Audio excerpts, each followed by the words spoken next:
Good evening. Yes, we'll call this evening, everyone. I'd like to open the Board of Education regular board meeting for September 26, 23. Seeing no request to speak for closed session items, we will adjourn to closed session. Thank you. Good evening. Every child, every chance, every day. Welcome to those in the boardroom, also those who are joining us by Zoom to the Santa Barbara Unified Board of Trustees September 26th meeting. And now we will have language access. Thank you. Good evening. We have Spanish interpretation available through Zoom and here in person in the boardroom.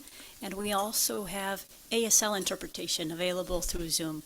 Muy buenas tardes a todos. Tenemos interpretación al español disponible por medio de Zoom y aquí en persona. Gracias. Thank you. Superintendent Maldonado, please lead us in the pledge. Please rise and face the flag. Put your right hand over your heart. Ready, begin. I pledge allegiance to the flag of the United States of America and to the republic for which it stands, one nation, under God, indivisible, with liberty and justice for all.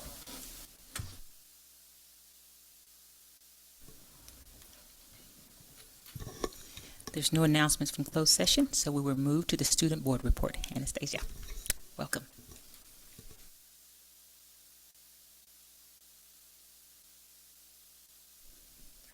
I'll get the hang of it. I think last week I met with Dr. Maldonado and Dr. Sheffield to plan our first Superintendent Advisory Council meeting. And we are planning on having an open forum during our first meeting and then really focusing on a specific cause and way that we can help students and having a year-long project with the council. And personally, I think two issues that we could focus on would be continuing to reduce hate speech because I still hear about that happening in the district, and also promoting mental health. And I think we have like good resources, but really pushing students to utilize those resources and not just having them there. And then I'm just also excited to recruit a lot more high school students this year and see what they have to say and how we can improve. And then I also worked with Ed to promote the Santa Barbara County Superintendent of Schools Student Advisory Council. So it's another council, but at the county level, and just another great opportunity for students to elevate their voices. And then I would like to recognize the National Merit semifinalists, including Rhett Selby from San Marcos, Jay Nanwana from DP, Jay Miller, Victoria Chen, and also myself from DP. And talking to them, they were all just super excited and happy and honored that their hard work is recognized, and excited to continue the process so they can get scholarships for colleges and their future endeavors. And then recognizing Hispanic Heritage Month, at DP we've been playing Hispanic music on Thursdays. And also we're going to have a dance in the Greek during Thursday. And I know at SB they've also been playing music and going to have a dance in the quad, as well as doing other activities to celebrate. And that concludes my report. Great, thank you. Thank you for your work, continued work, Anastasia, and also congratulations to the Merit Scholars, including yourself. And also thank the students who are now going to be making part of the councils in the subcommittee. So thank you, students, for all the work that you continue to do to make this a better place and experience for you as students here. With that, moving on to our superintendent's report. Good job, Anastasia. Yep. We're so proud of you and all the students also that make us proud. Board members, I have a short report today. I do want to just call out that we have been doing Tuesday learning walks with all our elementary schools, led by the Ed Services team. And today we had a chance to go to Harding, where we had groups of people walking through classrooms, really looking for what student learning is happening. So we're really focusing on the students' behaviors, the student outcome from what teachers are doing, and then we get a chance to give feedback to the leadership team, the principal and others, and then they will take our feedback and work with their staff. So I'm really proud of the work from the Ed Services team, and we have both elementary and secondary TOSAs joining us, as well as content experts. Next, I want to talk about Peak Fellows at McKinley. We know that removing barriers is part of the work at the heart of what we're doing at Santa Barbara Unified. It's one of our strongest values. A partnership between the district, Peak, and UCSB Gervitz School of Education is helping graduates return to the district to teach. The cost of college can be a barrier for many people to get the credentials needed to become a teacher, but a Peak and UCSB Community Fellowship is helping SB Unified graduates get that education. We currently have, I believe it's a total of 8. I'll ask Dr. Becky to confirm my total number, but we have 3 teachers at McKinley. We got to see one, Ms. Alvarez and I, when we went back to school, who went through our schools. Jessica Zamora Sanchez, Adriana Trujillo, and Heidi Jimenez are teaching there thanks to the Peak Fellowship, which pays former Peak students to get their teaching credentials at UCSB Gervitz School of Ed. We did an interview with these teachers, we being Ed Zakelli and Oscar. Thank you both for interviewing the teachers about the value of teaching in the district they grew up in, and we want to share that interview with you today as part of our presentation. Really cool to walk into my class and already know the families because I grew up in the same place. I know what my students are talking about when they say, oh, I went to Guadalajara Market or I live right here. I'm like, yeah, I live the same places. I grew up going to the same parks. I feel lucky that I got a job here in my hometown, and I just like being around teachers that were both my teachers in 3rd grade. I was a student teacher with somebody that was my 3rd grade teacher. I feel like it was full circle for me as well. Coming into my first year of teaching, I felt like very invited, very welcome. I think it really is because I spent so much time here. You know, I was 4 years old up until 12. It was amazing. It still is. It's amazing, and being able to share that with my students was they're like shocked and surprised that I came back and that, you know, where they're going is where I grew up. Santa Barbara is such a beautiful community, also very relational. We're all connected, and having staff that are from, you know, Santa Barbara and know the community it's so important because then they understand, they can empathize with, you know, a lot of our families. I use my experience to inspire my students by trying to relate to them. Even through learning, I use that. Like, I go to the recycling center and they're like, oh, me too. I eat the same snacks as you. Like, just trying to build me personally into the curriculum and let them know that I am more than their teacher. Like, there's stuff that we have in common. I think I'm in a very privileged place in that my students can relate to me and they can see themselves in me. So just small comments that you wouldn't think twice about of like, oh yeah, my mom works cleaning houses. You see their faces light up because they have parents who work in housekeeping, who work in the service industry. They can speak to me about that they don't have to be ashamed, that I know the foods that they eat, the holidays they celebrate, the language that they speak at home is very powerful to me, and I think it's inspiring them in that they can see themselves having a future beyond whatever their family had. Just be straight up with them and just say like, hey, I came from here, I'm from the area, I went through the exact, you know, steps and shoes that you are going through, and I got my master's. It's not impossible, and you can definitely go ahead and do that. I feel like perhaps in my ideal world, right, is to inspire them and push them to do better and do more great things. So we're very proud of these teachers, along with our principal, Daisy Ochoa, who also went through our schools, graduated from our schools before coming back to teach and now lead McKinley's Dual Language School. The next thing I want to highlight is our Every Child Award, and I'm going to ask them to go ahead and put that up for me. And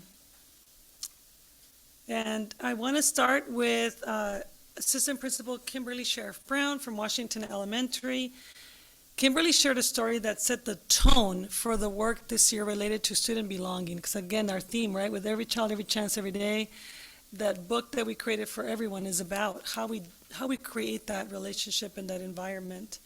Her work related to student belonging and school connectedness. The staff then created commitments on how they're going to get to know students based on her work. So in the next slide, I want to give you a moment to read those commitments. If we can go to the next slide. There it is. So this is something that Principal Curry shared with her parents at Back to School. Now I'll give you a moment to read them. They're in English and Spanish. So as a result of Kimberly's work, this is what the staff came up with.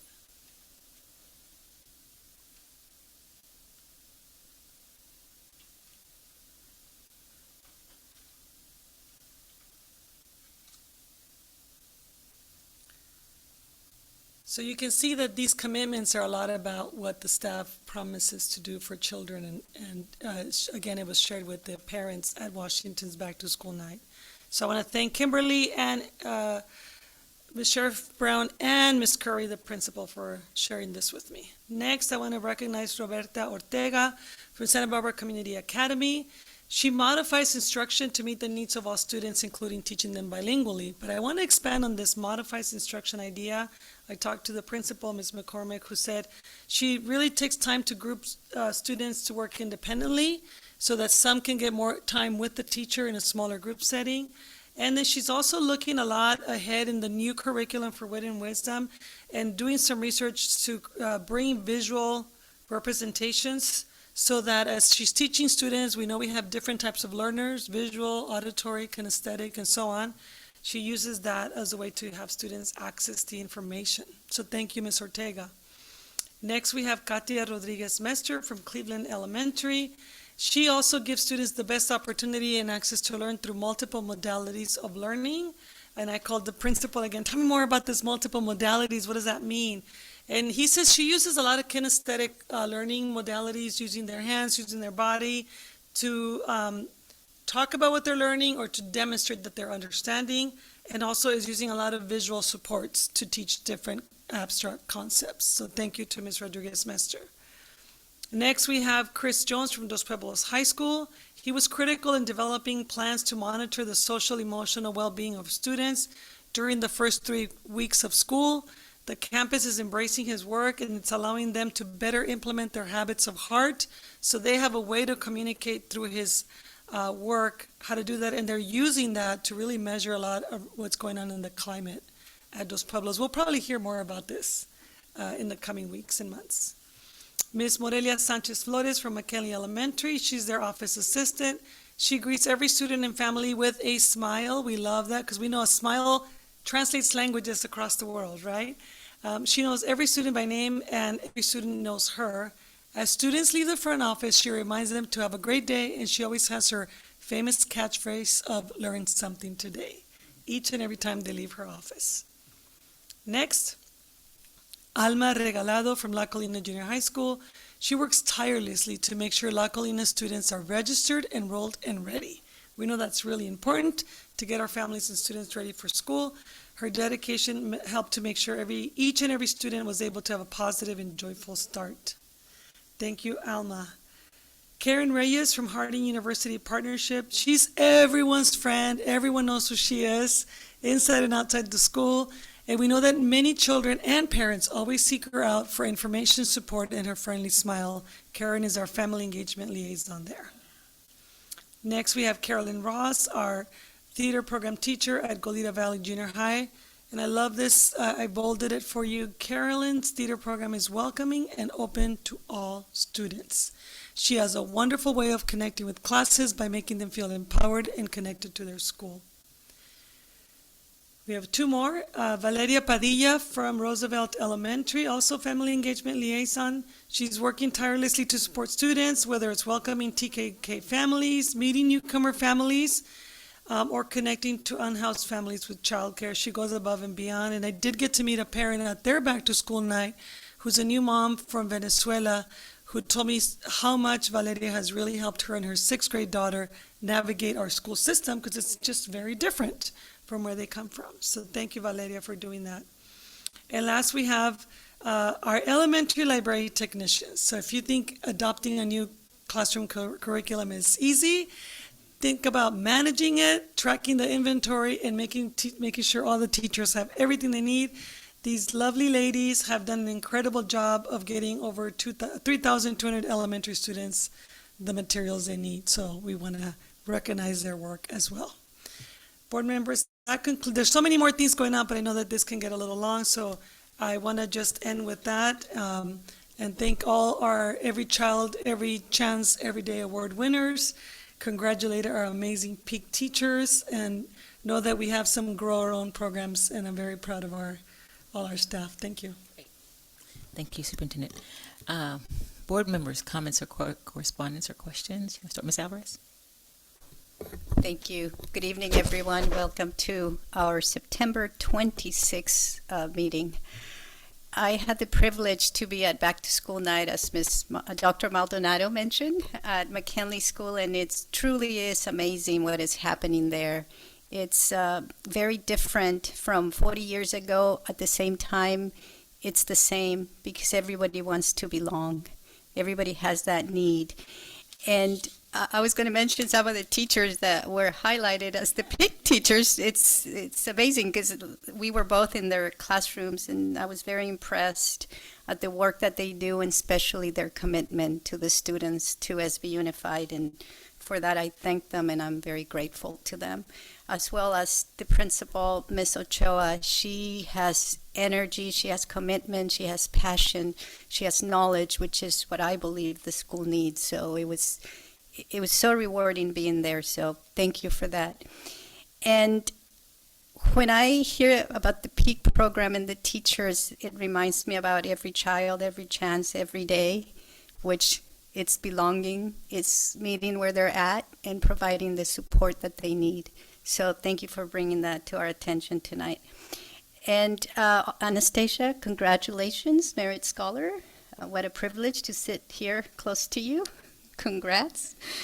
And also a little bit on the fun side or interesting side, I watched this movie, 1 Million Miles Away, which is the story of Jose Hernandez, a NASA astronaut whose family he's an immigrant, and his family used to move different places, farm workers, and it shows the importance of tenacity and persistence. And my big takeaway, of course, is the impact that teachers have on students, believing in them that they can do better and helping them to do better. So if you feel like doing something this weekend, I recommend that. Thank you. That's my report. Thank you, Ms. Alvarez. Mr. Escobedo. Thank you. Pretty short board report, but congratulations, Anastasia. I think I'm going to pile on our Merit Scholars. Thank you, Dr. Maldonado, for sharing about the graduates from our PEAK program and getting their take on what it's like to return to the district and give back and connect with the students in ways that I think we all want to see. And looking at other opportunities to offer this to more and more of our students that graduate from our schools is something that I'm very interested in. Other reports, met with a couple of constituents to talk about literacy and inform them about our report later. We had a housing committee meeting, but we'll save much of that for later on. That is my board report. Thank you, Mr. Escobedo. Ms. Munoz. Yes, my report is also short. I'm very excited and delighted actually to see our teachers at McKinley. It's great and inspiring so that we could also share with other students as to what's possible in their future. I'd like to congratulate also all of the folks that were, all of our staff that goes above and beyond and recognizing them because they really contribute to our district, to our students every day in so many different ways, which is amazing. Also to congratulate our National Merit Scholarship semifinalists, and Anastasia, congratulations, and to all the other students for all their hard work and looking at a bright future. So thank you. Mr. Banning. You know, I was thinking, listening to everybody this evening, what a great part of the meeting this is. We come in and hear about all the great things that are happening. Your great work on highlighting some of the teachers and staff that are doing good things around the Every Child, Every Chance, Every Day initiative. Honors to our students. This is really a powerful part of starting a meeting, and I appreciate to have that. Because not all of the meeting is that way. We get into some sticky things. We get into things that are difficult challenges, things that we've worked on and continue to work on, and all of those kind of things. And sometimes you can get lost in how much time we spend on the challenges and fixing the things and forget the vast majority of things that are going so well and doing so so much for our community. So just wanted to point that out. And the fact that we have a board, a team like this, and the cabinet and all of the staff that make this possible, lets us keep focused on those really sticky problems, because we're looking at a bigger picture and seeing so much of what's going on. And we have a great combination of skill sets, sitting up here and sitting out there. It's just, I'm very proud to be part of this. One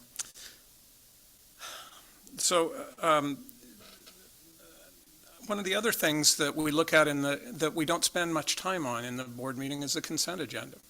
And I hope that people that watch these meetings understand that there's lists and lists of things that we're approving in one mass thing. And many of those are just, if you read through and look at the contracts and the things that we're spending money on and doing, that consent agenda tells a story about the good things that are going on, and yet we spend a very little time about it. So I just want to say thank you. I like the efficiency of getting it all done. It's important to do that. It keeps us from being here all night, but it's also good to read through and see what we're doing and the way things are being managed in that respect. I know that later tonight we're going to talk about the ELA curriculum adoption, which is another thing that we've done remarkably good things on.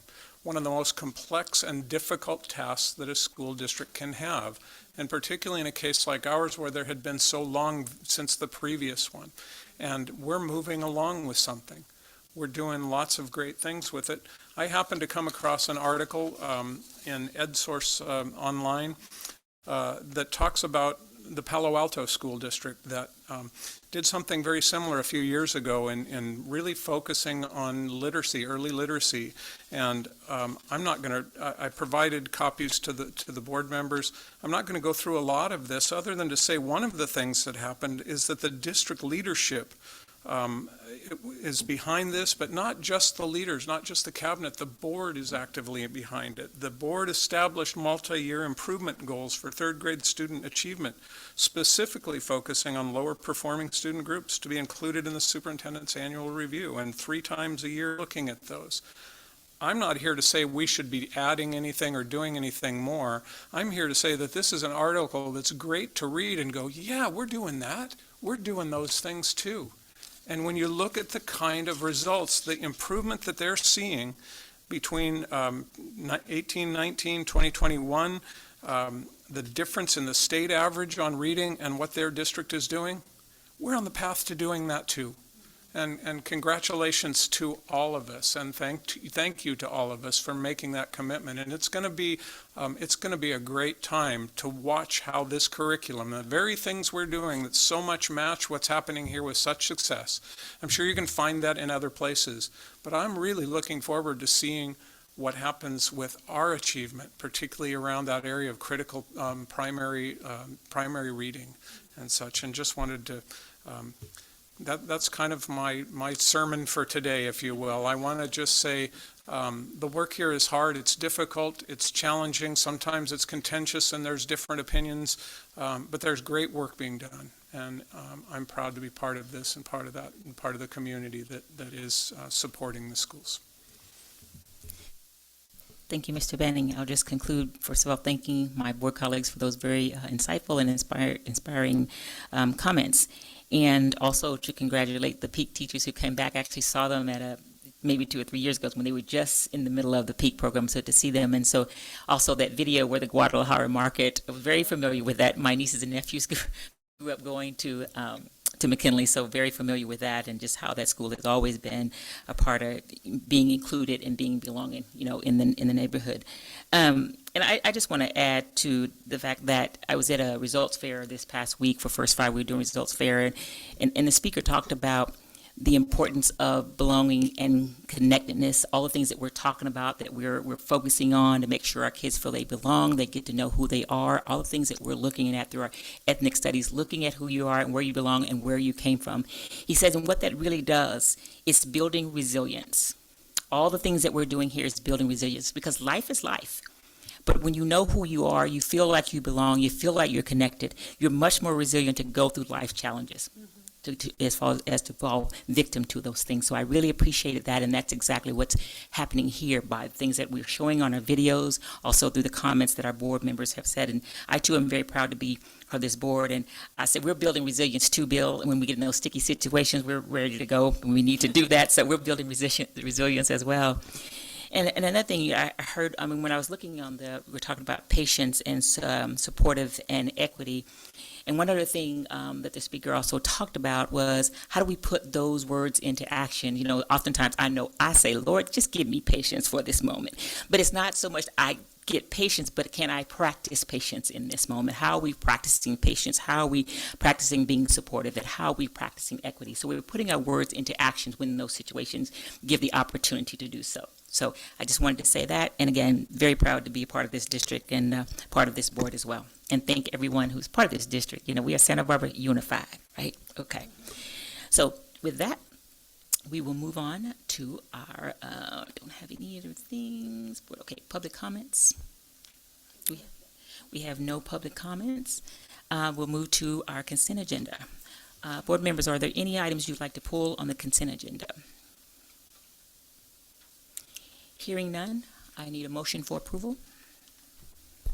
I move that we approve consent agenda as presented. I second. Okay, been motion and second. All in favor, please raise your hand and say aye. Aye. Motion passes. Mr. Benny, I do like that idea of, you know, just maybe getting a quick summary of what's going on, you know, not to add to your plate, but maybe as part of your superintendent report. Maybe you can just, Tell a little bit of Yeah. the story of what's going on. Yeah. Sure. yeah. Thank you. All right, so that moves us to our action agenda. Dr. Vecchio is on his way. Approval of F1 of Human Resources recommendations.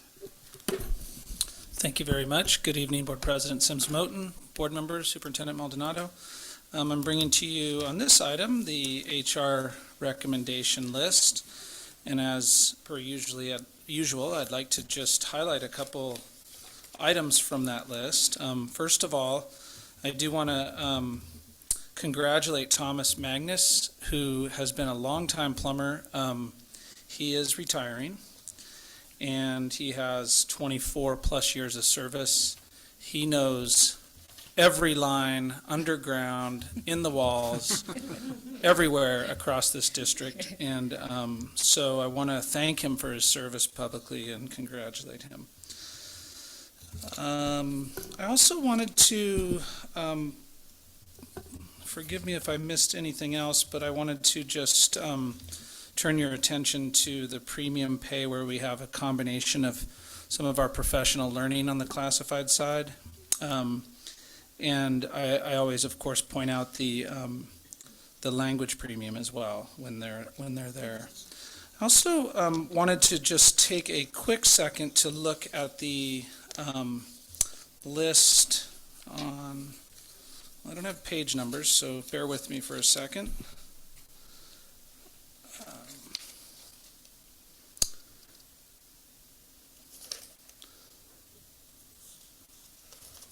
Sorry, I'm looking for the promotions. I know they're on there, and there's a bunch of them, so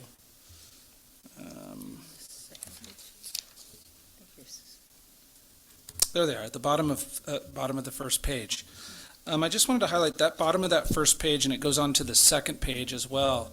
I wanted to highlight just how many classified promotional positions that we have on this list, and really congratulate that group for their movement in our organization from one position to another and advancing with respect to their classifications. And with that, I would like to turn it over to the board for any questions or comments you might have, and for your Any approval. request to speak? No request to speak? Okay. Board members, questions or comments? Ms. Alvarez? Again, I also want to congratulate the promotions that was on my list, and thank you for mentioning that. It really highlights the district's, the opportunities that the district has for internal movement and internal promotion. So thank you, Dr. Vecchio, for your lead on that, and congratulations to all these employees who have been promoted. Additional comments? With that, may I have a motion for approval? I move to approve the personnel report. Second. Okay, motion is second. All in favor, please raise your hand and say aye. Aye. Motion approved. Great. Are you next up, Dr. Vecchio, too? Let me just, I think that's you too, right? Yeah. Okay. Okay. This next item is our tentative agreements that we reached with CSEA. This was from our negotiations in the spring and kind of led us into negotiations right to the end of the school year. We did come up with two tentative agreements that for your consideration tonight. I gave you both the clean copy and then the strike-through version so you could see what exactly changed on that previous language from the contract. The idea behind these two, first of all, when we negotiate with CSEA, we're looking at articles and how to make the language better so that our employees have better conditions. Sometimes it's more fair. In these cases, I'll explain the uniform allowance. The main goal here was to get language that really expresses that we value our employees using their vacation time that they accrue, and not getting so much accrual that they go over the 224 hours. And so that was the goal of the language that we adopted, and so you maybe can see that in there. And then the uniform allowance, the main goal of the uniform allowance was to modernize that just a little bit and really recognize that some of our employees who have a requirement for a uniform or safety wear, we really should be as a district paying for those uniforms and those safety wear. So things like steel toe boots, you'll see in there, non-slip shoes for custodians. I think one example was our food service workers. They really need a couple uniforms, and our previous language just really didn't cover that. And so they would, sometimes wear just one uniform, but then have to wash it, and it was really difficult for them. So we modernized that language a little bit and gave a little bit better rates on steel-toe boots and things like that have gone up, so that the out-of-pocket cost is not there for our employees. So with that, I will turn it over to you for any questions, comments before your action on this item. Okay, seeing no requests to speak. Board members, any comments or questions? Okay, may I have a motion for approval? Don't be scared. I moved that, I just don't want to be moving all of them. Keep it moving, girl. Keep it moving. Okay, we'll keep it moving. Yeah. I move to approve item number F2, CSEA District Tentative Agreement from 2023 negotiations as presented. Second? In motion and second, all in favor, please raise your hand and say aye. Aye. Thank you. Thank you. Motion passes. We'll move to F3, approval to enter into a contract with Southern California Regional Energy Network. Mr. Desmond's on his way. Good evening, President Sims Moten, board members, Dr. Maldonado. Tonight, I'll be presenting an incentive program to switch out our natural gas-powered water heaters throughout the district to something called a heat pump water heater. So the California Air Resources Board has voted to ban the sale of new natural gas furnaces and water heaters in 2030. In order to incentivize public agencies to transition earlier, they are offering incentive funds to switch over to this newer technology. Through the end of this calendar year, the state is covering 100% of the cost of replacing natural gas water heaters to heat pump water heaters. This includes any needed electrical upgrades. Every year after 2023, the incentives will be reduced, so it is a good idea to take advantage of this program now. So what is a heat pump water heater? So one idea is to think of it as a reverse refrigerator. So it's actually taking ambient air and then also using electrical coils to heat the water as opposed to using natural gas to burn it. So what's great about this is that the output is actually air-conditioned air. So wherever it is feasible, we'll try to pipe that air into the adjacent rooms. So a lot of times it's going to be near the kitchens where it's already naturally very hot. So this is going to be a very good program to put in. And this very first round, we're going to swap out some old water boilers that are from the 1960s that are still working, as well as some water heaters from the 1990s and 2000s that are still in service. This program is administered by the Southern California Regional Energy Network, also known as SoCalREN. And SoCalREN is a public agency that's responsible for the procurement of the water heaters and selecting the contractor for the work. They are entirely responsible for handling the funds, so the project will be zero cost to SB Unified, and we will not be handling any of the finances. So with your approval this evening, it will allow our Assistant Superintendent of Business Services to sign a contract with SoCalREN to complete this project by the end of 2023. Thank you for your time, and I'm happy to answer any questions that you might have. Hearing no request to speak. Okay. Board members' comments or questions? Ms. Alvarez? Thank you for your presentation. I'm getting used to every time I see you is good news. So keep it up. Thank you. I have no questions. Mr. Escobedo? I too just wanted to thank you. I think this, for many reasons, is a really big deal. The fact that you come in here and it's 100% covered, I think that is like front of mind for many of us, but also just the fact that when it comes to resiliency and energy efficiency, this is the future. And I appreciate you on so many fronts, pushing the school district to install more resilient, energy efficient infrastructure. And I've only been on the board for 10 months, and I've seen so many projects from you, and you've saved us a ton of money. So I just wanted to, Mr. Ho, just thank you for all of your hard work. Thank you. Additional comments? Just agree with everything. Thank you very much. Yeah, I've been teasing Mr. Ho when he first came in, and he was like, yeah, we're going to save money. We're going to save money. So I appreciate that, just taking the incentive and always being ahead of the game of taking advantage of those incentives that are making us modernizing our facilities and upgrading. I do have a question. So what happens with the old equipment that's going away?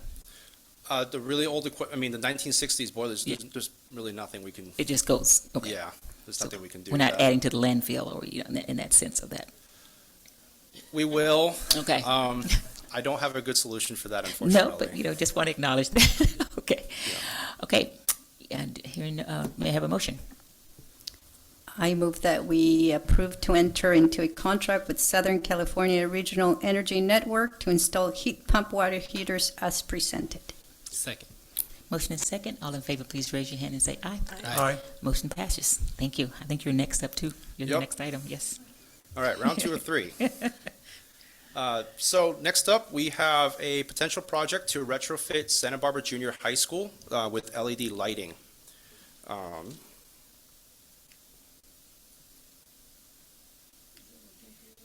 there we go. So Santa Barbara Junior High School actually had some LED lighting that was retrofitted under Proposition 39 some years ago. However, due to limited funding, the classrooms, the administrative offices, and also the outdoor lighting were not completed at that time. So we're basically proposing a project to finish that up. So Santa Barbara Junior High is also unique that it is the only site remaining that uses a very antiquated fluorescence called T12. And furthermore, they use the uncommonly sized 8-foot long light bulb tubes as opposed to the 4-foot tubes. The problem with that is they're made out of glass, and transportation is very difficult for them. So it actually drives the cost up. And I actually spoke to the head custodian. They replace approximately 80 tubes a year at about the cost of $50 per tube. So it's about $4,000 a year of just light bulbs alone that they're replacing. This is also not counting the custodian's time to do all this work, and also the 60-ish% increase in electricity use because these light bulbs are not efficient. Lastly, with any fluorescent lights, they usually have some sort of subtle flickering that usually bothers some students and teachers. So this is something that we like to get rid of with LEDs as well. Okay, so here are some pictures of fixtures at schools. What we're going to be doing is that the fixtures that are in good condition, we're going to put in new LED lamps and do what's called a ballast bypass. So this is a electrical unit that tends to fail, and it's very difficult for our electricians to replace because they can't get in there when students are in there as well. So that gives them a very limited window during breaks and just that couple hours in the morning where they can actually do this work. By bypassing this is not going to be a problem anymore. Fixtures that are in bad shape will be replaced, and all lighting will be repaired up with occupancy sensors and new controls as part of Title 24. So the project cost here is going to be $128,600, and it's going to save us 66,435 kilowatt hours of energy per year, which translates to about $10,629 per year. As I mentioned earlier, there are the lamp savings, so that's $4,000 per year that we're not going to have to do now. That translates to $14,629 over the course of 10 years, $146,000. So the return on investment for this is about 9 years, and it's going to reduce our greenhouse gas emissions by about 52 tons, which is about a car driving 133,000 miles a year. So the Green Energy Innovations is a company that did a very thorough walkthrough of the site, and they have provided a very competitive price despite using quality equipment. So they're going to aim to start this project in November of 2023, and they should be complete by the end of the calendar year. There will be little to no disruption to the school because they're going to do it after school or during holidays and breaks. With that, thank you for your time, and please let me know if you have any questions. No requests to speak from the public. Board members, questions or comments? Ms. Munoz? Yeah, no, thank you for the excellent information that you presented, and certainly makes sense for so many reasons, and of course for our students and teachers too. Thank you, Ms. Ms. Munoz, you want to go ahead and make the motion? Yes, I'd like to make the motion to approve the proposal from Green Energy Innovations to install LED lighting at Santa Barbara Junior High. A second?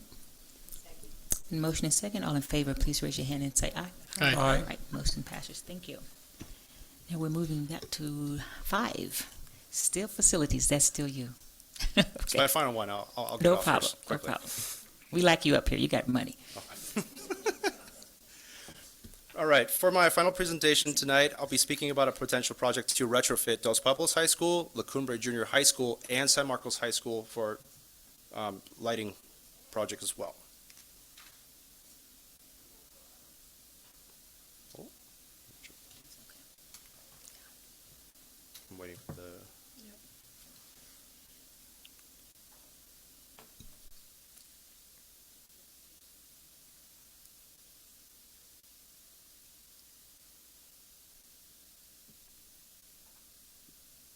There we go. Thank you.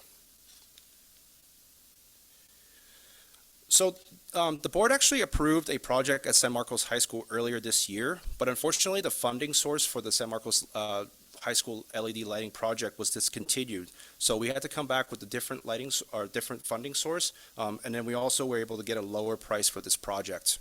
The project will encompass the 3 campuses listed above, so San Marcos, La Cumbre, and Dos Pueblos. And all 3 of the campuses have a pretty high need for lighting. And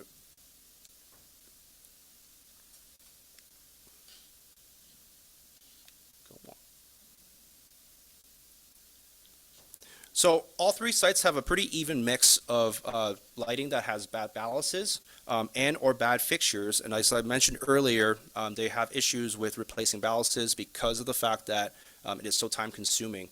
At San Marcos, there are some balances that I've seen that are from a year or 2 ago that still need repair.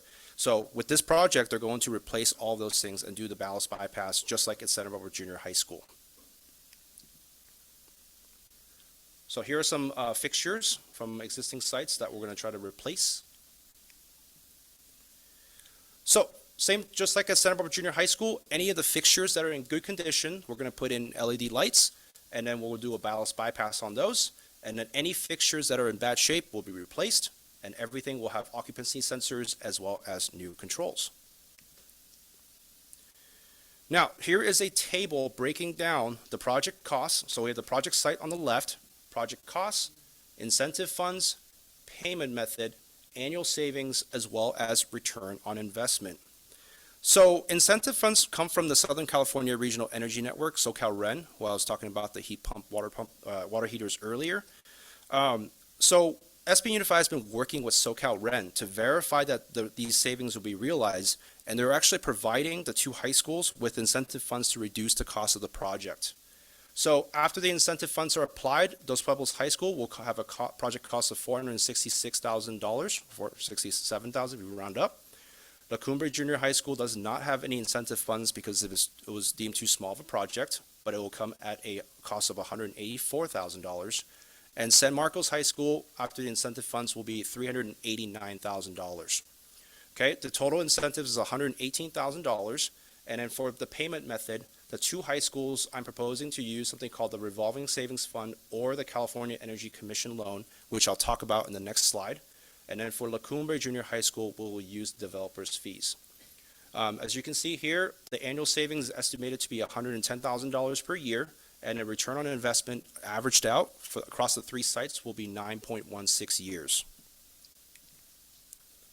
So the two funds, the first one on the left is SoCal REN's Revolving Savings Fund, also known as RSF. And then we also are going to be going after the California Energy Commission's Energy Conservation Assistance Act, or ECAA. Both of these are loans with a 0% interest, and then they will be repaid in 6-month intervals.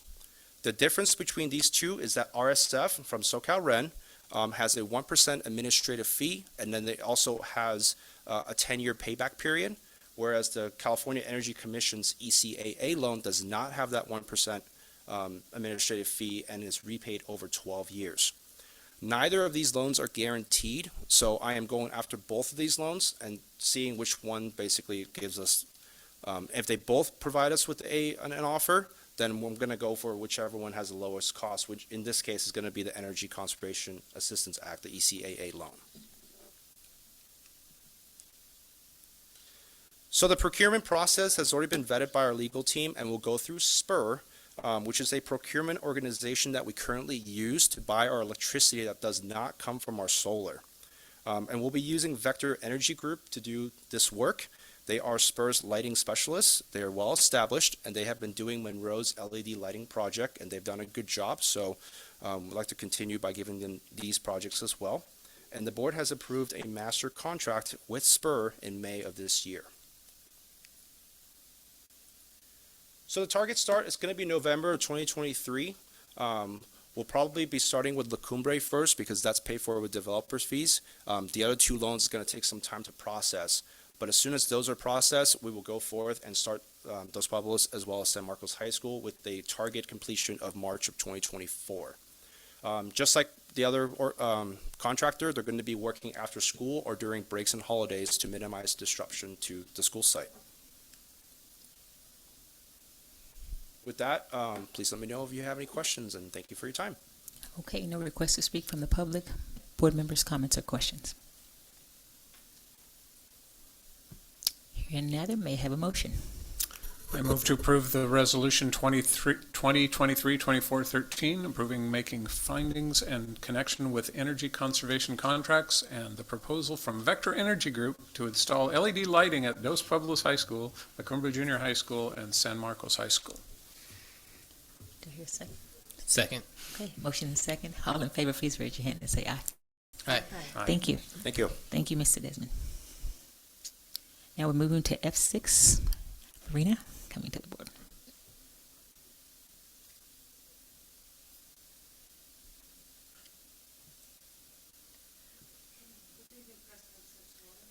Okay, I think it wasn't working. Good evening, President Sims-Moulton, board members, Superintendent Dr. Maldonado, cabinet members, members of the public. Today I present resolution number 2023 -24-08 for your approval. This resolution is for the leaseback contract documents and authorization of execution and delivery of site lease and facilities lease for two projects. Both of them are on the same site. So it's for one project is for Goleta Valley Junior High School, and the other one is for Santa Barbara Charter School for the portable replacements at each site. The district will lease the site to RSH Construction, that's our contractor on the lease, which will construct the project on the site and subsequently sublease the project to the and the underlying site back to the district. So it's in our best interest to proceed and do the lease and sublease of the site in accordance with the Education Code, Section 17406. As part of pre-construction services, contractor will develop the guaranteed maximum price, which I will present in the very near future in one of the October meetings. So upon the completion of that, the district will have a formal proposal And at that time, I'll ask for your approval for the price. Today, I'm asking for your approval for the resolution of 2023-2408 for the leaseback contract with RSH Construction. Okay, seeing no requests to speak from the public, board members, any comments or questions? May I have a motion for approval? I move that we approve Resolution 2023-08, approving leaseback contract documents and authorizing execution and delivery of site lease and facilities lease relating to the Goleta Valley High School and Santa Barbara Charter School. Second? Motion is second. All in favor, please raise your hand and say aye. Aye. Thank you. Thank you. Thank you so much. Just a little agenda management here before we go to F7. We had a request to speak from the public in the non-agenda items. Came in a little late as we changed the time. So, sir, if you want to go ahead and come. She's bringing that report. So, Ms. Alvarez. Mr. Stephen Hughes, please. You have 3 minutes. Please start. Hello, my name is Stephen Hughes, and I'm the instrumental music teacher at La Colina Junior High. Today I want to share why performing arts teachers across the district are concerned about the 7th grade health requirement. Yesterday on social media, concerned community members were sharing a set of pictures from Santa Barbara Junior High's Facebook account. These pictures showed the concert band and the orchestra classes from approximately 50 years ago, featuring roughly 50 band members and 40 orchestra members. Clearly, the history of performance in this city is a proud one. Unfortunately, today those pictures would look very different. SBJH currently has 5 members in their advanced band, and the 3 students who signed up for orchestra aren't in an orchestra class. Instead, they got lumped in with jazz band, drumline, and beginning band students as a part of one period. Why do SBUSD junior high performing arts programs have such a hard time filling classes? Clearly, this didn't used to be an issue. The problem is that our junior high schedules have 6 periods with 5 required classes. Performing arts teachers across the district refer to this as the junior high bottleneck. Families are forced to consider advantageous electives that contribute towards high school graduation instead of possible arts electives. It's even worse for at-risk students who are encouraged or more often required to take math support or English support classes. Their 6th period is taken up by that support class, eliminating their chance to continue in the arts. SBUSD decided that learning music is important for children. The reason I know this is because the district curriculum says that every 4th through 6th grader has to learn a band or orchestra instrument. However, at the junior high level, students can't easily fit music into their schedule. What's the point of starting a music education in 4th grade and not granting access to continue it in 7th? We want to create a pathway for students to grow in the arts from elementary to high school. After all, we spend all that time and money on their elementary music education. This year's 7th grade health class was implemented at the junior high level in half of the junior high schools, taking up the students' only remaining free period. Now 7th grade students who want to take orchestra or band simply won't be able to, even if they've been learning since 4th grade. Instead, they'll get a quarter of music, which will not be nearly enough to bring them up to an 8th grade level the following year. Districts close to us have figured out a way to fulfill the state health class requirement without limiting 7th grade access to the arts. In Bakersfield and Oxnard, 30 students have seconds. a 6-period day, but health is embedded in physical education. In Santa Monica and Ventura, 7th graders take a quarter-long health class, but they have 7 periods in their day, so they still get to take a full elective. We should at least try to meet those other districts' arts standards. Because of the junior high bottleneck, the 6-period day, we've seen year after year of regression in many of the district's performing arts programs. With state funding sources like Prop 28, I urge the district to support the musicians they created in 4th grade. Thank you. Thank you. Thank you. If you had additional information, you could certainly send that to the board. We do read those emails. Thank you. All right, so now we'll move back to F7. Miss Edison is on her way up here. Okay. Thank you, Miss Edison. All right. Oh, Mr. Payne, how you doing? Thank you. Good to see you. All right. Good evening, Superintendent and Board. We are back with what we hope to be a second reading and approval of the AR and Board Policy Update. I do want to draw attention to the changes that came out of the discussion we had at the last board meeting. We were, as the board, you were making sure that we had our grandfather clause in there. As you can see from what has been presented for you, it's presented first in the AR. The term of the regulation shall apply to all inter-district transfer requests received after the date of this regulation is approved. So it only applies to those after. Do want to move down to number 3. There was a lot of conversation around students being able to stay through the end of the grade span. And what I gathered from the conversations that was said is that we were good if it was the last 2 years of the grade span of the school year, meaning a 5th grader, a 7th grader, or an 11th grader, allowing them to return to finish the school year. That's captured, Mr. Payne captured that in the language that's listed there. Additionally, if a student is in grades 5, 7, or 11, then an inter-district may be accepted to allow them to remain in the district to complete that grade span. All the other changes, if you scroll down to number 6, the one that we want to bring your attention to is there was a conversation about us admitting siblings, right? That was one of the questions that we had. So we added in number 6, or because sibling attends a district school, as it will not be accepted as a extenuating circumstance because another sibling is in another one of our schools. So that was captured in that number 6 there.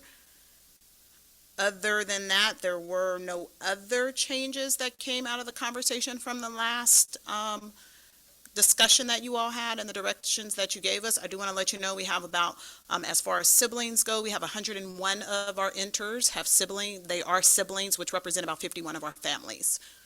So we have multiple students within a family. Anything you'd like to add, Austin? I don't think I have anything further. I would just point out that in number 3, you'll see we talked a lot about number 5. That's actually been struck completely and sort of moved under number 3. That's kind of where we got that language.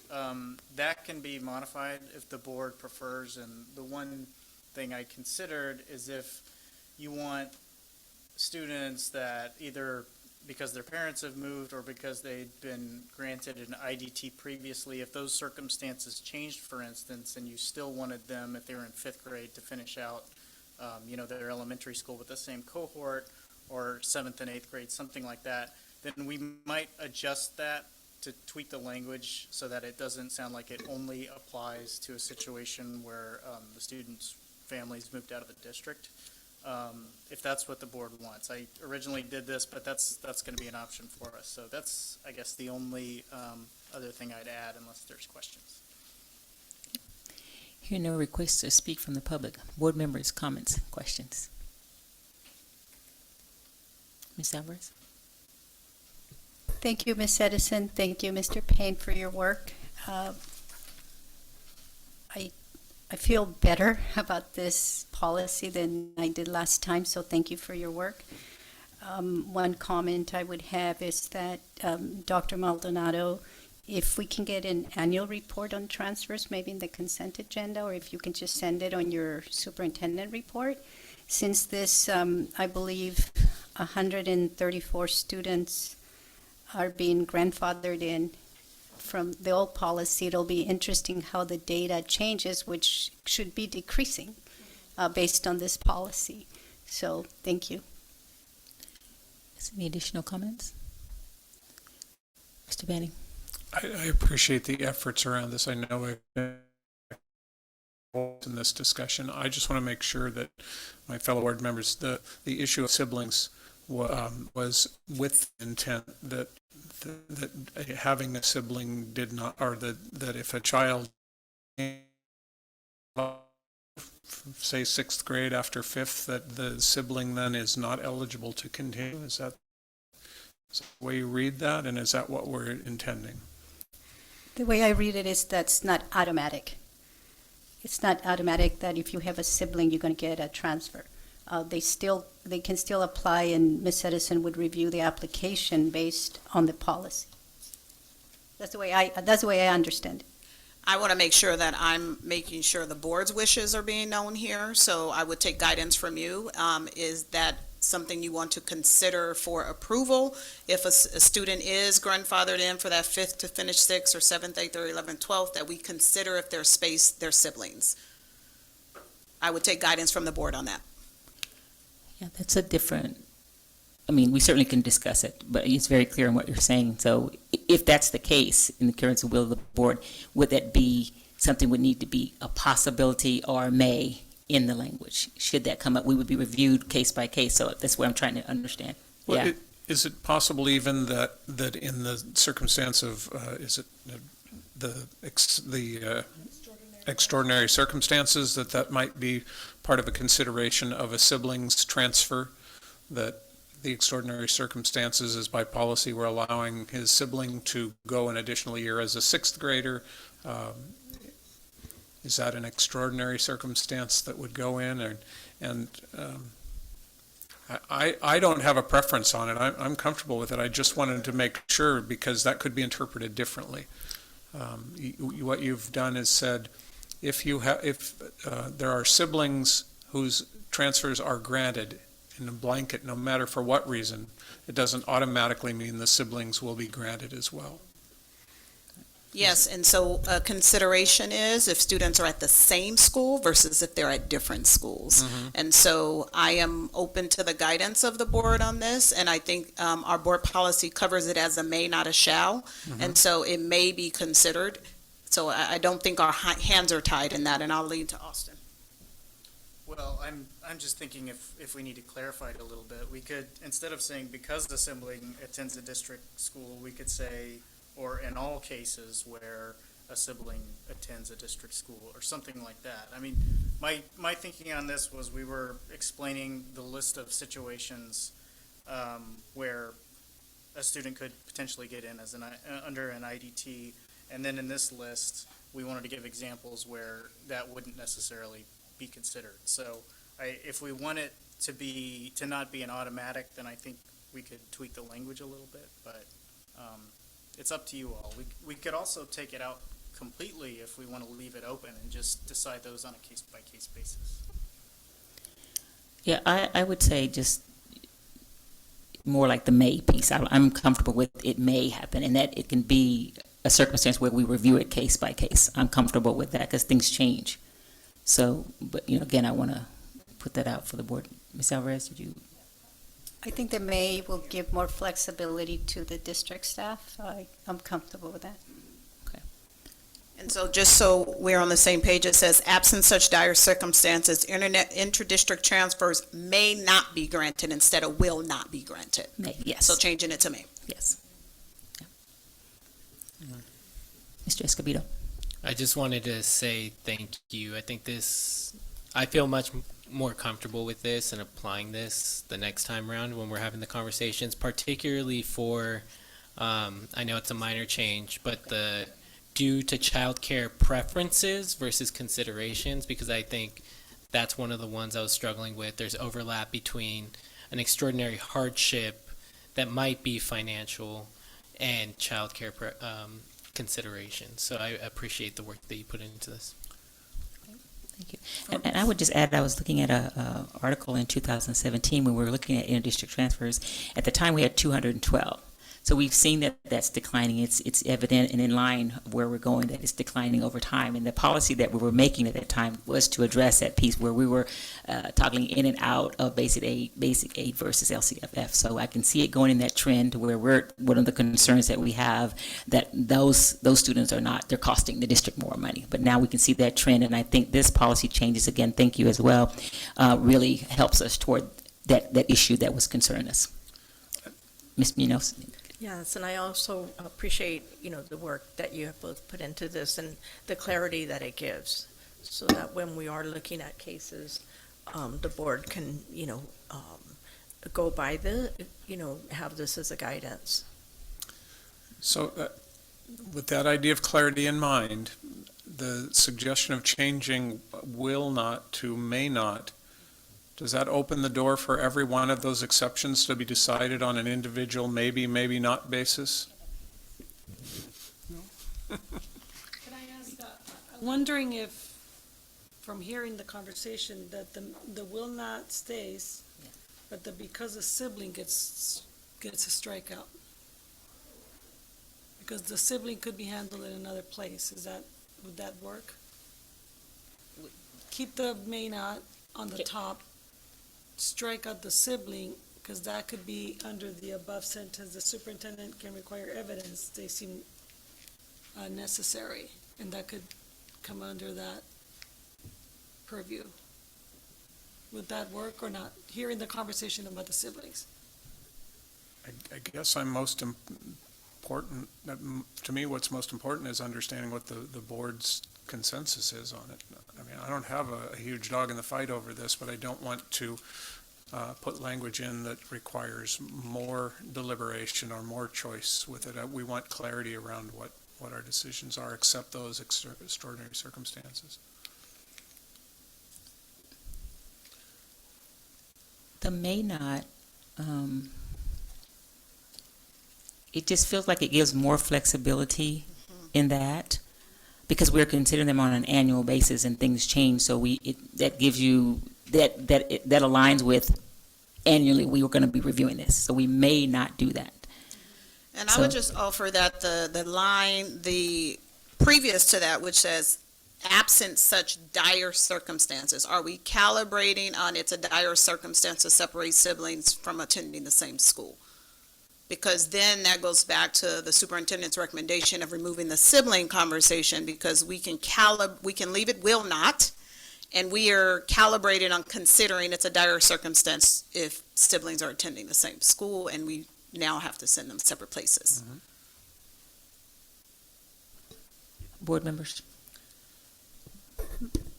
My intent is that a family doesn't misunderstand by assuming that because of one child has been given a transfer, that their sibling will automatically be given a transfer. That's my intent. So the language, of course, is extremely important, so maybe Austin, you can help us with that. But that's my personal intent, that they don't think, oh, my third grader was accepted, so now my kindergartner will automatically get in. Right, well, my original thought was to keep the will instead of changing that language to may not, so that it'll still be will not with regard to the first 5 situations that are listed there. But for number 6, we could say something like, or in every case where a sibling already attends a district school, or something like that, so that it actually gives a little bit of wiggle room, but still gives staff the opportunity and the justification and the public the notice that it could be denied if just because a sibling attends it. But it leaves it open if there is some sort of extraordinary hardship. We could potentially strike it and put some language in elsewhere if it's just getting too confusing to leave it in that paragraph. So we could always come back to you with an option for that. I think we want to move this. Mr. Banning? I was just going to say that we have an interest in getting this Yes. accomplished, and 2 things come to mind. One is if it raises questions that we weren't expecting when we do it this year, we can look at fixing it later. Or we can approve, I believe we could approve it with the expectation that the minor language changes that clarify the sibling portion are included in the approval. Either of those is fine with me. Yes, Mr. Escobedo? I agree with that. My question would be to Ms. Edison, because you, I believe, are going to be the one applying the administrative regulation. And so is it clear to you what the intent of the board is as of right now if we were to pass this, so that you would feel like you would be able to apply this policy in most cases? But to Mr. Banning's point, there may be a couple or one-off where we're unsure and we can tackle it then, but in most cases, do you feel like it's clear? Yes, I do. Okay. And we also have an appeal process that's going to come up and challenge whatever we're saying here, so, but I think if you're good with that. So board, can I ask for a motion on this? I move to approve the board policy and administrative regulation 5117, interdistrict attendance, with the allowance of potential clarification on the language for siblings. I second. Okay, been motion and second. All in favor, please raise your hand and say aye. Aye. Aye. Thank you. Motion passes. And thank you to both of you for your work. All right. Now we are moving to our report and discussion agenda. Board members, do you need a break? Keep going, or you can do self-care as we move forward. You good with the self-care? Okay, we'll keep going. All right.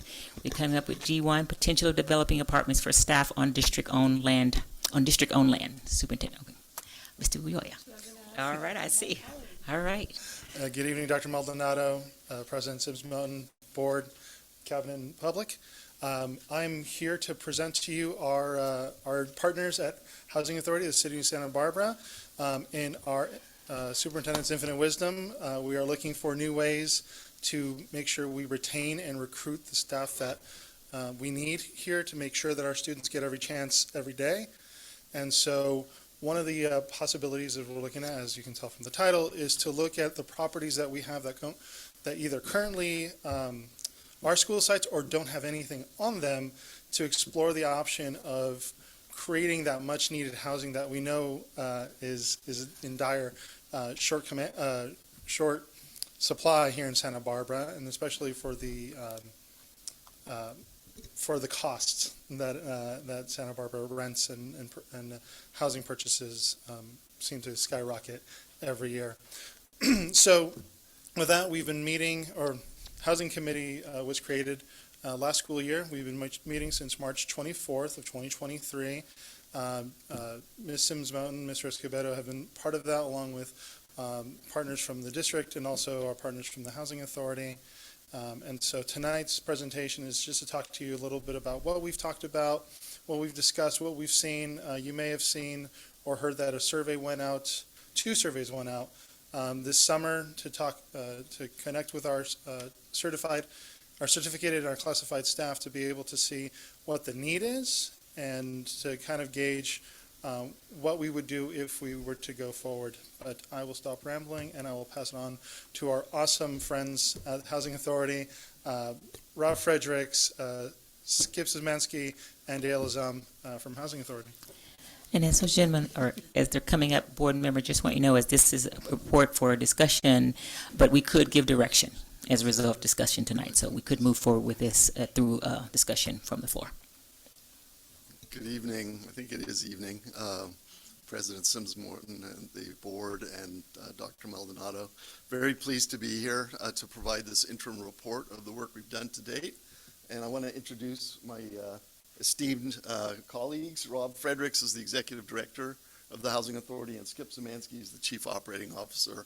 And I am Dale Azam, the Real Estate Director. So let me get this going. Where do I, oh, there we go. This gives you a snapshot of the Housing Committee members. It's been a terrific working group. I think we've made really good progress so far. I just want to give you a summary of what this presentation is going to do. And by the way, I think in your board packet there was a written report as well. And this presentation loosely tracks that. Where am I supposed to point this? Ah, got you. Okay, great. So this, in summary, you know, we reviewed the income distributions. We wanted to start big, and we're looking at Santa Barbara overall. And so we looked at housing, pricing, and income for Santa Barbara. Then we, you know, Ish talked about the survey that was done. We want to get into some of that data.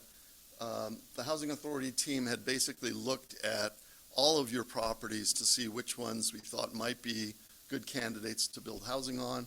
So I'm going to show you a little bit of that, and then show you kind of our conclusion to date and where we think we want to go from here. Now, starting big picture with the overall Santa Barbara market, maybe. There we go. Santa Barbara income distribution. This is published by the City of Santa Barbara every year, basically based on U.S. housing and urban development data. And it basically shows you the distribution of incomes in our city. So the number you probably have heard or seen in the press that gets bandied about a lot is the 107,300. That's the median income for a four-person household. But one of the things I think it's important, and I want to spend a little bit of time on this chart just to establish an understanding, is that the income categories that you see, very low, low, moderate, et cetera, they depend on how many people you have in your household. So, you know, as you can see, if you're under 50% of the area median income, you're considered low income, very low income. If you're between 50 and 80, you're low income. If you're between 80 and 120, you're moderate. So that's the way it works. And then I just want to use a quick example to illustrate further. Let's assume a hypothetical staff member that makes an annual salary of $50,000. If that employee is single, when you look at it, the hypothetical is a female. If she is single, she's going to be considered very low income because she's under 51,800. Now let's assume she's married and that her spouse makes 50,000 as well, not necessarily from the district, makes 50,000 from wherever. Then you've got a combined household income of 100,000. If you look at a two-person household, you end up being moderate income, okay? And then let's assume further that couple has a child. Well, now you have a three-person household, but you have the same income. So there you would end up being a low-income household. So the number of members of the household is kind of an important thing. I just want to point that out. I don't think a lot of time needs to be spent on this. Everybody knows how expensive it is to live in Santa Barbara, but just a few bullets. U.S. News and World Report says Santa Barbara is one of the top 5 most expensive places to live in the U.S. According to Numbeo, a family of 4 in Santa Barbara needs to spend over $6,000 not on housing, on everything else. And that number is 12.6% higher than in New York City. You know, from March of 2020 to October of 2022, which is about 2.5 years, median rent in the city went up by 41%, et cetera, et cetera. That's why we're here, because housing is a big problem in the city. Okay, so that's the big picture backdrop. Now let's get into the survey data. This is about district employees. The survey that was sent out went out to 1,690 non-management staff, and we received responses by 420 people. So some people might say, man, that's a 25% response rate. That's not that great.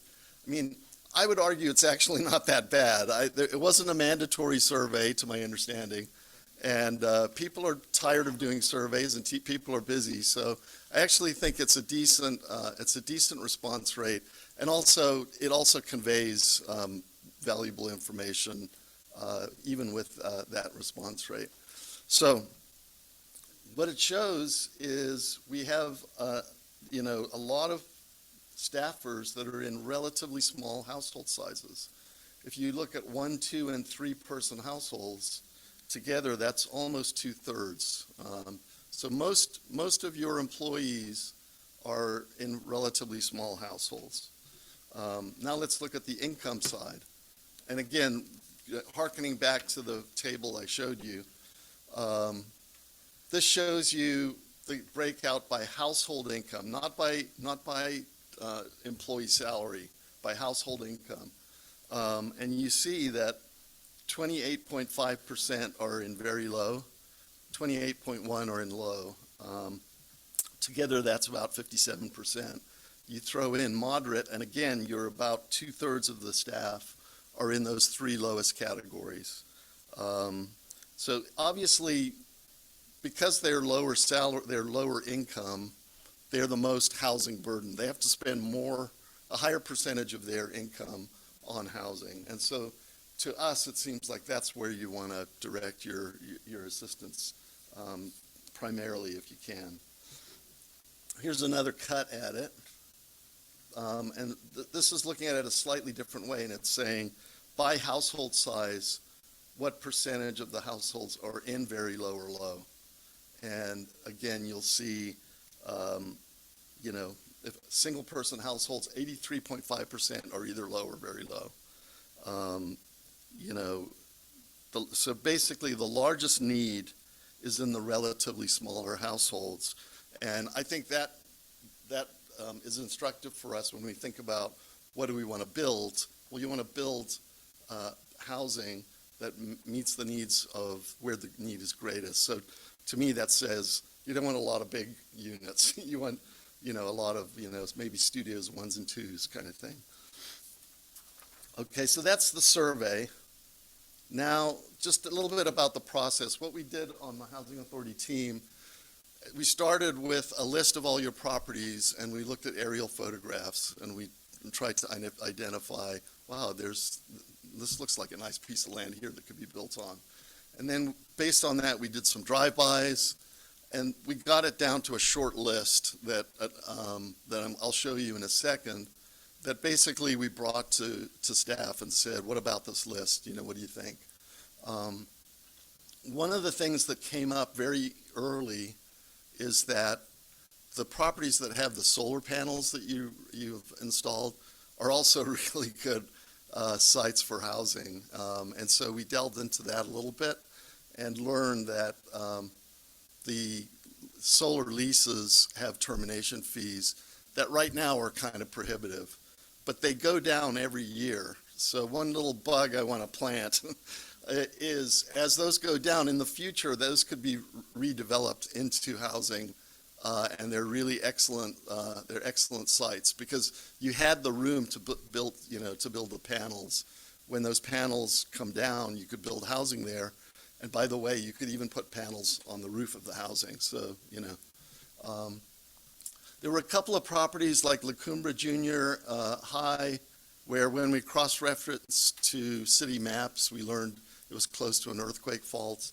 And that's not necessarily a showstopper, but it was just going to take more effort. And so we said, well, let's make that lower priority. The Armory obviously has a lot, it's got a lot of history. It's got environmental issues. It's got other uses that it's scheduled for. So we decided that probably wasn't the top of the list either. So here's the list of properties that we initially thought would be good, and I realized that one of these you don't even own anymore. Lincoln, yes. So it's not to say it was a refined list. This was just our first cut. But what leapt to the top was the Parma School site. In everything that we reviewed, it seemed like it was the low-hanging fruit. And so I just want to spend a little bit of time on that. There's an aerial, and you can see it's literally across the street from Trader Joe's, just down the street from Milpas. It's a terrific location for housing. It's got 0.66 acres. We checked, and there's no buildings of historic merit to our knowledge. It's very well located, close to shopping, transportation, schools. And so we asked an architect that we do quite a bit of work with, Christine Perrone at the Canal Collective. She does these form and fit studies where it's a very preliminary analysis where she looks at the site, the topography, the zoning, and she plugs in some standards about various different unit sizes. And she came back and said, she thought this was feasible. It would be feasible to build 40 to 45 units on the Parma site.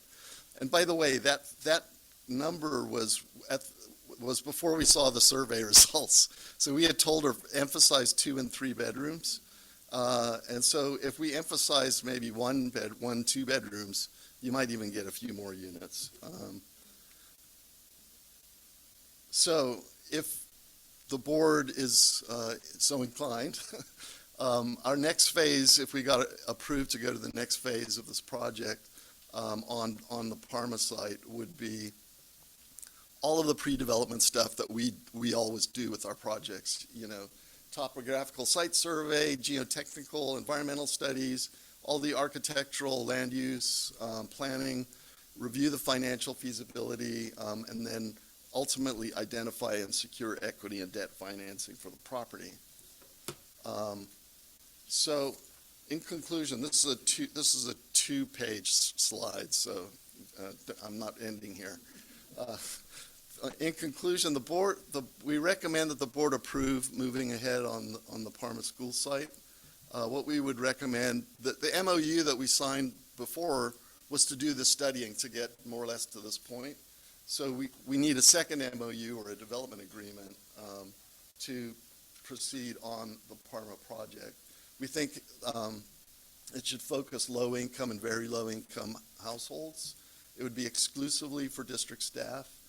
And then we would have to figure out the right mix of units, but between studios, 1s, 2s, and three bedrooms. And then, second part of this page is we would suggest that this is an ideal candidate for financing through the low-income housing tax credit program. And if we did that, we are confident that the district wouldn't need to put any additional funds in. Basically, your land contribution and then the staff time would be the contribution. When we apply and receive a tax credit award, the tax credits themselves raise a lot of money. There's a bank loan. There may be some soft money from the county or city or something like that. Typically there is. And usually that covers all the costs you need. Because of state law, we're allowed to do this and to rent it exclusively to district staff. And so the Housing Authority would act as the developer and property manager. And then the last bullet there is just most of the work that we did on looking at all these sites, we focused within city limits. And as we got to very recently, we realized there's some very good prospects outside of city limits. So we want to take that next step and look at a few other properties. So happy to answer any questions or turn it over to Ish or any of my colleagues have anything. Okay, any request to public speak? Okay. All right, board members. Mr. Escobedo? Yeah. Thank you for the presentation. So I know in our housing committee meetings, Dale, this is probably going to be for you. We talked about the low-income tax credit program and what that would mean for this property. Can you speak a little bit to what happens 15 years from the issuance of the low-income tax credits and the potential benefits that the district could be? It's my understanding that we could get potential revenue in the future from the property after 15 years. Be happy to. When you do a tax credit, you apply to the State Tax Credit Allocation Committee for the award, and then you're awarded the credits, and we go out and basically it's a bidding war. We try to get the best pricing we can for it. The way it works is that for a period of 15 years, the investors, they're typically large institutions, banks and insurance companies that want those credits. They have income they want to offset with the tax credits. And so for a period of 15 years, it's within the tax credit program. At the end of 15 years, there's an ability for the district to repurchase the property back. And the way they're set up, and it's done in such a way, when it's done right. There were some early deals that were done not as good as they should have been, but the ones that the state of the art today has gotten a lot better. If it's done the way it should be, the equity investor, all they're in for is the tax benefits. And at the end of 15 years, they're happy. They're not looking for anything else. So there's an ability for the district to buy the property back for debt plus taxes. And since usually the debt is assumable, it's usually if there's any taxes. I mean, we recently repurchased a tax credit at the end of its 15-year period, and literally it was about $7,000 in total. We got a 62-unit property back on Carrillo Street. So, yeah. Did you want to add anything? Yeah. Thank you, Dale.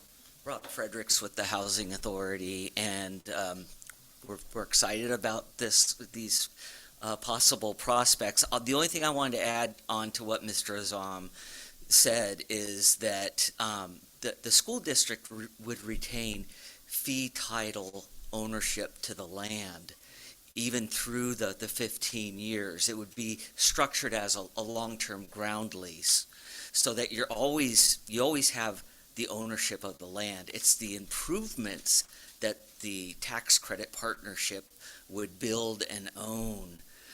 And at the end of that 15 years, it's the improvements that you would get the opportunity to purchase back. When the tax credit investor, they took their tax credits, they want out now, and that's why these deals, it seems too good to be true, right?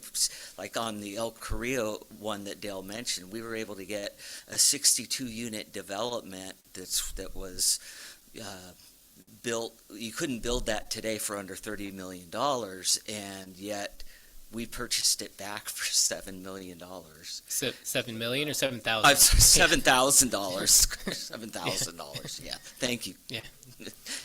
No, and so in other words, we would inherit an asset potentially after that 15 years. Yes, and given long-term housing needs, your employees would probably still need and want to have that as housing. And, that's another good perspective from working with the Housing Authority is that's what we do. We manage our own housing authority developments. And that's why Mr. Azam also mentioned that we could be the property manager for this development, even after the 15-year buyout. You run school. It'd be like we don't run schools. We have the school district do that, but we do housing. That's what we do well. So. And for management property purposes, the cost of having the housing authority manage the property, even with the low-income tax credit, where there are covenants on the rents, keeping them low, of course, so that they're affordable to very low and low-income folks, and they would be our employees. Those rents would be enough to cover the costs of managing the property, and then some in some cases, correct? Correct. And as time goes by, there's usually a buildup of residual receipts because your debt cost goes down, whatever the credit. The structure is that you get a buildup of reserves that can flow back to the school district beyond the reserves to maintain the building. Thank you. So the Housing Authority, a trusted partner in the city of Santa Barbara, can you talk to us a little bit about what public outreach looks like if the school district was going to give direction to move forward? Can you give us a little bit of insight into the approach that the Housing Authority takes when trying to decide whether a development fits the character of a neighborhood and how you engage with neighbors to incorporate that feedback into your projects? Absolutely. That's one of our primary operating aspects is we are good neighbors to every single community in Santa Barbara where we go in and develop an affordable housing development. We want to continue to be good neighbors. So that doesn't mean we just build whatever we deem is the right fit. We meet with the surrounding neighbors in the neighborhood. We hold community meetings and take input as far as whatever concerns they may have and how we would address those concerns regarding size, bulk, scale, traffic, all of that. And we then adjust the design, the architecture to meet the concerns of the neighborhood and also to meet the goals of the school district and what the district wants to achieve. And we've been successful at that. We just had a development agreement approved with the city for the Carrillo Castillo commuter lot for moderate to middle income housing. And we were able to get there with the level of the development, the design, by meeting with the surrounding community members, the stakeholders in the community, to say, this is what we want to do, is this right? And we did adjust that development down into a more balanced size that would be acceptable to the neighborhood and also meet the goals of the city for meeting that moderate to middle income, that missing middle housing. Thank you. And then as part of just a normal development process, there's also mandatory noticing that happens within a certain radius of the property. Is that correct? That's correct. And Dale and Skip know the radius much better than I do, but it's it's pretty well encompassing of whatever site we go in, and then we would submit an application to the city. You still have to go through the normal entitlement process for design review. If it meets certain requirements, and we have to go through the planning commission, and all of those hearings are public hearings that are noticed to every neighbor in that circumference area that you have to notice to the neighbors. Yeah. And then finally, for housing development, can you talk about some, and I think it was slightly touched on, but I want to elevate them a little bit. What are some of the aspects that you look for when thinking about the perfect locations for housing, right? Yeah. One of the reasons that Parma stood out for us is it's near a great transportation corridor where you have public transportation. It's near other parts of the east side that's walkable. For the school district's purposes, it's near several existing schools that could be walkable to employees. So we're always taking that into account. Shopping, Trader Joe's is right there. Other what we term site amenities, the neighborhood amenities, parks. Are they nearby parks? Are they nearby pharmacies? We like to have those type of amenities nearby for the residents that would live there and call that new development home. So that's what we're constantly looking at when an opportunity comes by the Housing Authority to purchase a piece of land. We purchased 200 North La Cumbra a few years ago, which is right off State Street, but still in a residential neighborhood.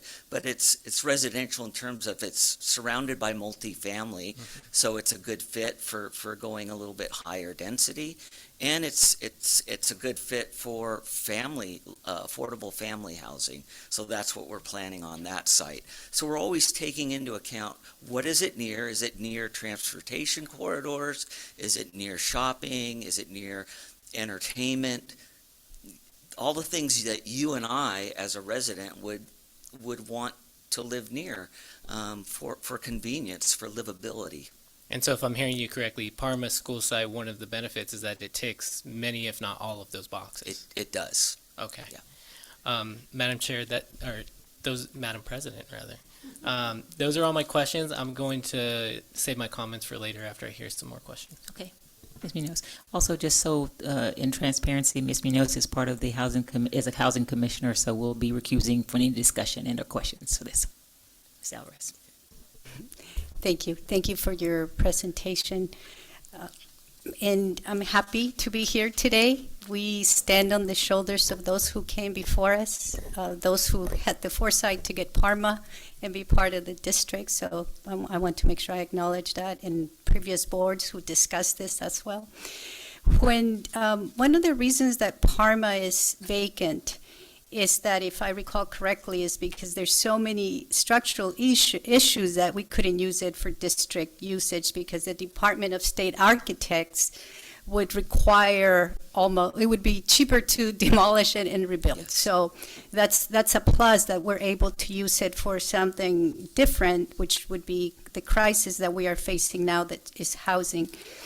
And as I was reading your memorandum this morning, again, very carefully and trying to understand what it says there, I do have a few questions, and I'm hoping that you'll be able to provide that clarity. One of the, it was on page 6, one of the statements is that the contribution of the district is the land. What is the value of the land? So we haven't had Parma School appraised at this time, but for us, the value is that it's 0.66 acres that it's essentially a buildable lot for building up to 45 units there on that size. So Mr. Azam or Mr. Szymanski, Any idea, not an exact? I mean, a conservative number would be $100 a square foot, and so that would make the property worth something like $3 million, but that's completely plucked out of the air. Right. So,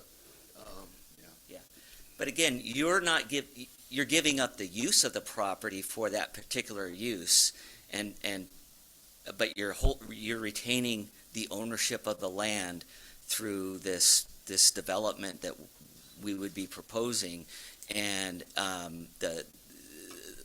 so long term, you're not giving up that asset of the land itself. You have that, and that's only going to grow in value, especially when you have the new improvements added to the lot.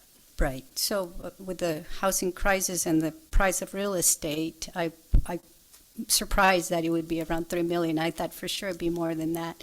However, it's a very rough estimate. I Yes. understand that. And another thing is on page 8 of your memorandum where it talks about district responsibilities, it says, it is expected that the authority will be reimbursed for all pre-development costs associated with obtaining project approvals.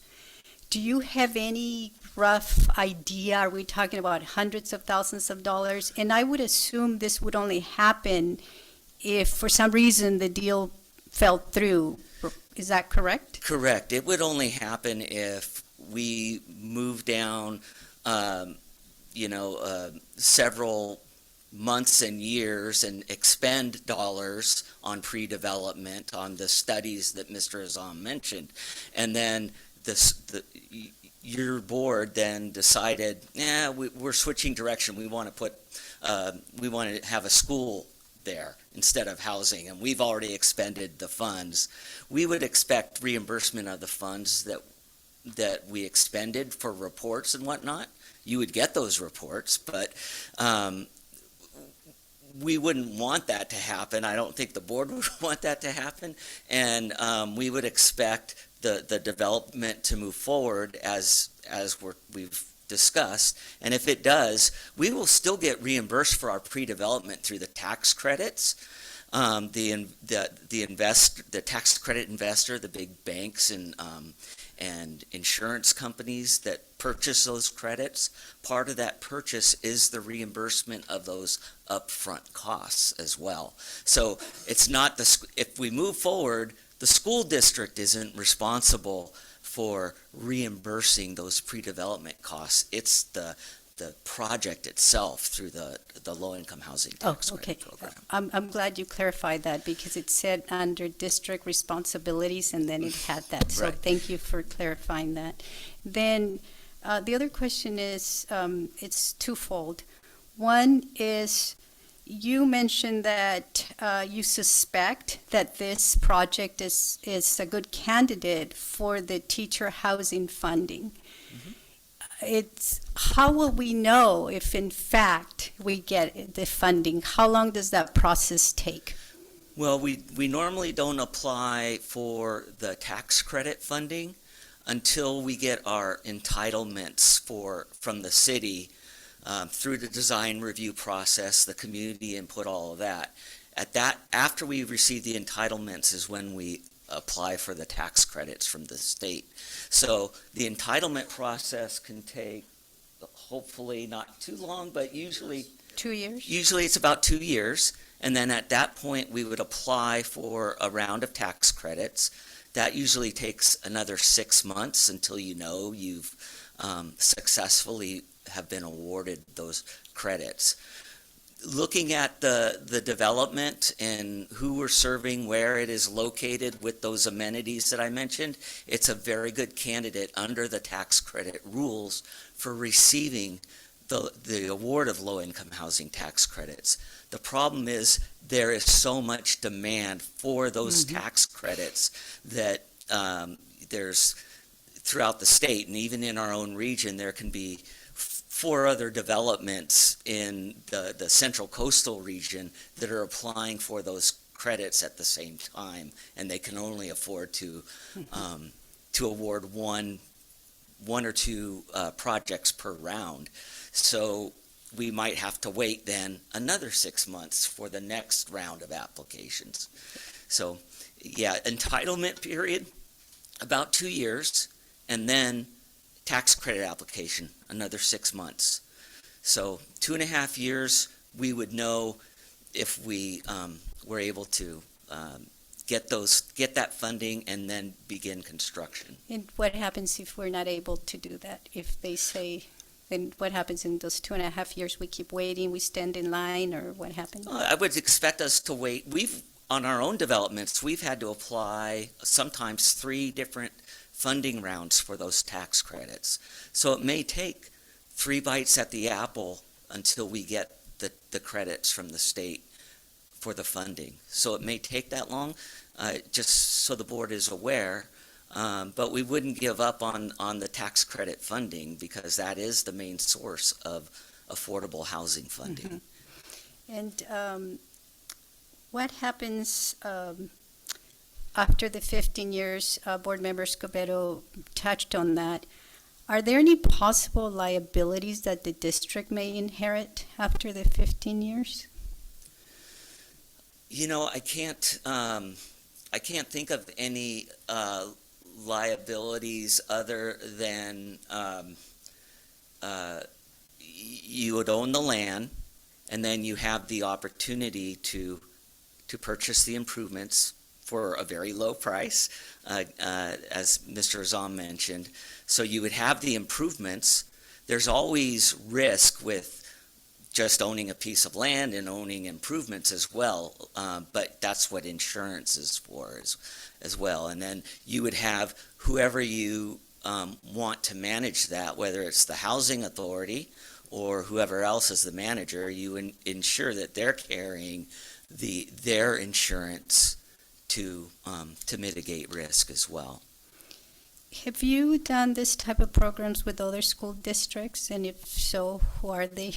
We have not done any of these types of developments with other school districts. We've done work with other nonprofit housing agencies or nonprofit agencies in Santa Barbara, like Transition House, Mental Wellness Center. We helped develop their developments. There are other examples throughout the state that you can look at. There's Berkeley School District that has done some school district housing. One of them is a tax credit development.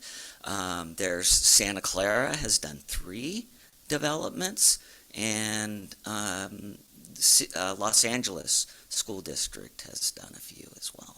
Yeah, I read last night that LA Unified had done some, which is a good thing. Yes. Is there anything, if you were on this side, that you would ask? Something that we're not thinking about? If you were sitting up here, what would you ask? What would you want to know?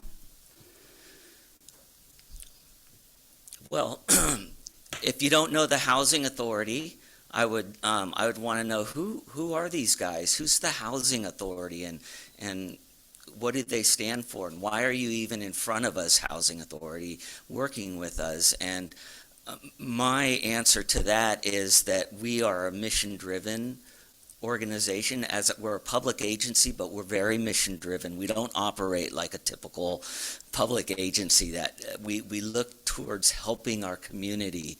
That's why we exist.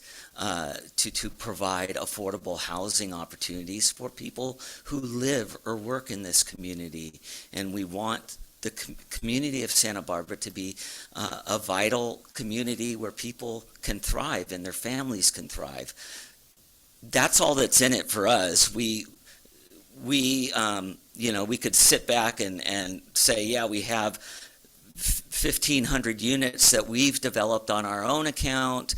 We have 3,000 vouchers. That's all we're going to do. We're going to sit back and collect a paycheck, but that's not who we are as the Housing Authority. We care deeply about the community and wanting to make people's lives better. And if we can partner with the school district, with other organizations, like I mentioned, Transition House, Mental Wellness Center, to create more housing, that's what we're about, and that's why we're in front of you to see what we can do to improve the lives of your employees here at the school district. So that's number one. That's like high level.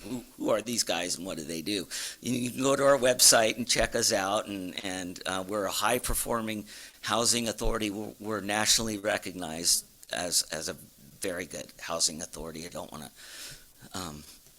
toot my own horn, but because I stand on the shoulders of my predecessors, Rod Pearson and others at the Housing Authority, Skip, who's been with the Housing Authority for 30 years and has created a lot of the best housing in Santa Barbara. So, you've asked a very good question about the funding. That's important to make these developments move forward. And if there's gap, like what if the tax credits don't account for all the costs of construction? That's where we would go to other funding sources like the city's successor agency, the old RDA funds, or the county has some funds to cobble together the gap financing. The Housing Authority, our board, could possibly also put in some funding as well to make it to make up for any gap that may exist. And again, that's because we care. We just want to ensure that people have a place to call home nearby where they work. Great. Thank you for touching on the gap funding. That was one of the wonderings I had. Who would be responsible to seek that gap funding if it was necessary? And you clarified that very well, so I appreciate that. That would be you and not the district. So thank you. Thank you, President Sims-Moton. Those are my comments. And I would request that before we close the topic, I would like to hear from Mr. Craig Price if there's anything that we missed that we should be thinking about. Yes, we're always going to refer to our legal just to make sure we're good as we kind of, time is the essence of moving this and allowing us to meet a need, an urgent need. So we'll make sure all parties speak with regards to that. Any additional comments from board members? Mr. Banning, any comments? Mr. Escobedo? Yeah, I just wanted to say a few things. I just wanted to thank the Housing Authority for all of your work in the community. You are a trusted partner. You are nationally recognized. I think sometimes when folks hear public housing or subsidized housing, they don't imagine the beautiful buildings that you all manage and have developed. And we actually got the chance to go through some of the buildings and see just how beautiful it is, how you drive by and you have no idea that it was subsidized with low-income tax credits or otherwise. And through this process, you were a knowledgeable partner. We had tons of questions. We had lots of concerns. You walked us through really complicated processes like the funding mechanisms that are out there. And I couldn't think of a better organization to move forward on this, what I consider a really monumental decision, hopefully, from this board for this school district, for our employees. We have heard time and time again about the need for affordable housing, the fact that so many of our employees are housing insecure. And I mean, just to put it into perspective, I know in your presentation you had HUD fair market rate rents, right? And it went from anything for studios for, I might get this a little bit wrong, but in the 2000s to 2 bedrooms for $3,500 or so, whatnot.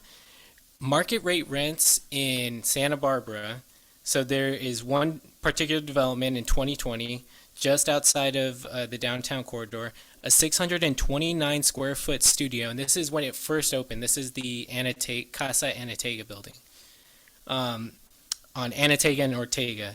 629 square feet when it first opened, $3,200 for a studio.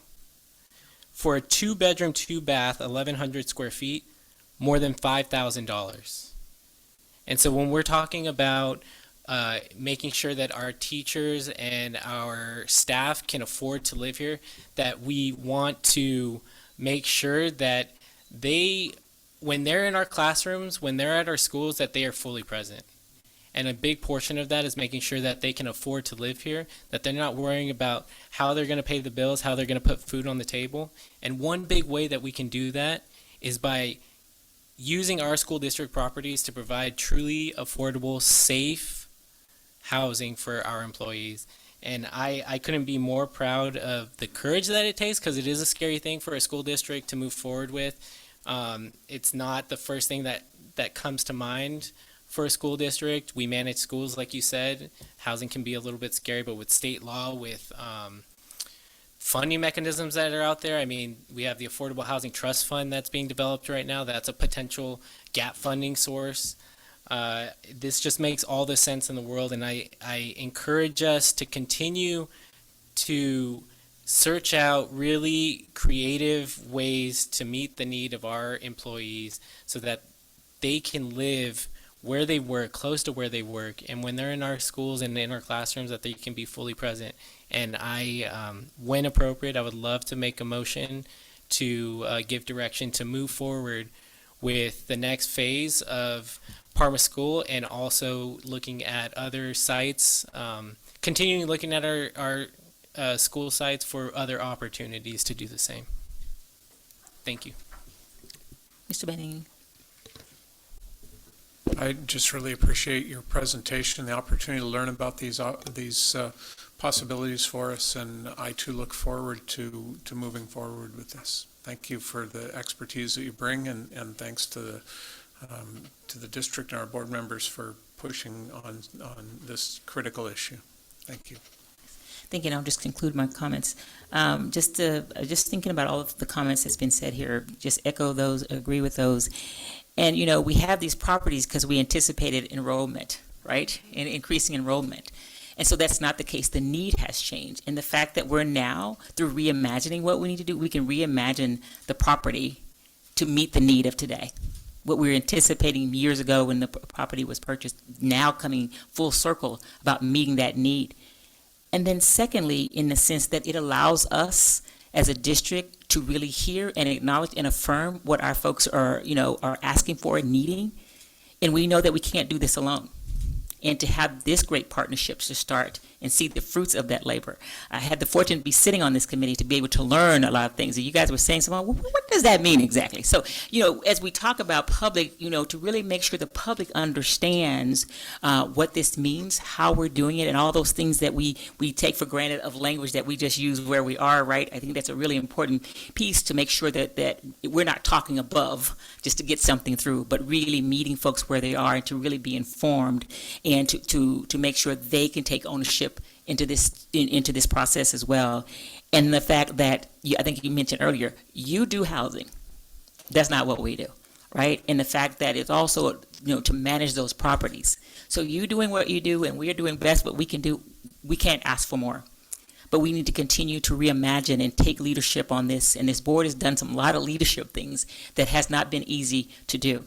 So I just think this, again, a great opportunity to be here, not to toot any horns, but we got to start somewhere, and I'm glad we're starting here. And hopefully that's another way that we're showing the very folks that work and live here that they don't have to worry about. Housing is just like childcare. When you don't have it, you are not present, you're stressed out, all those things. So this is another major need that we're meeting and to addressing, and to making the folks who work and live here a greater experience, a beautiful experience, the same way when people pay a lot of money to come here. But you also want to be here and have a beautiful experience as well.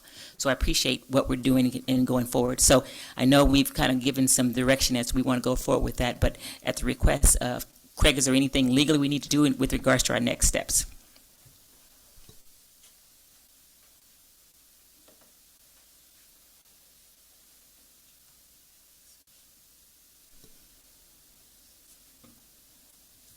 Thank you. In terms of next steps, I would suggest that it would be preferable for the board to simply give direction rather than pass a motion because it's not agendized for action.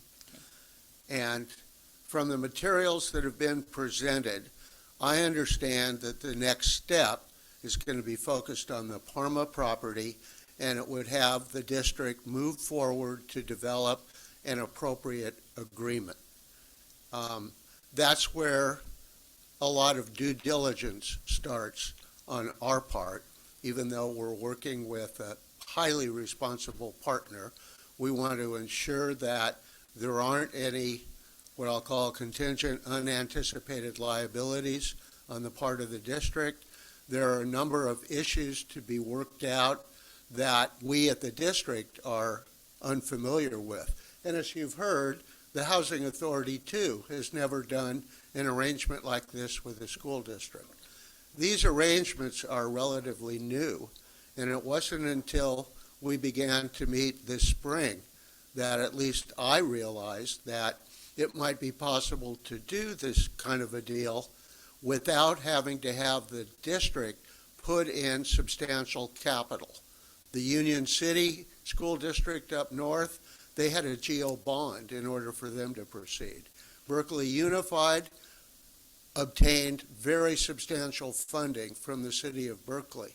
And it was when we started meeting with these gentlemen, we asked the question, is it possible, now that tax credits are available for school projects, for us to, we, the school district, to solely invest our capital, the value of the land, without having to go to these other links, which would obviously be complicated and potentially very problematic.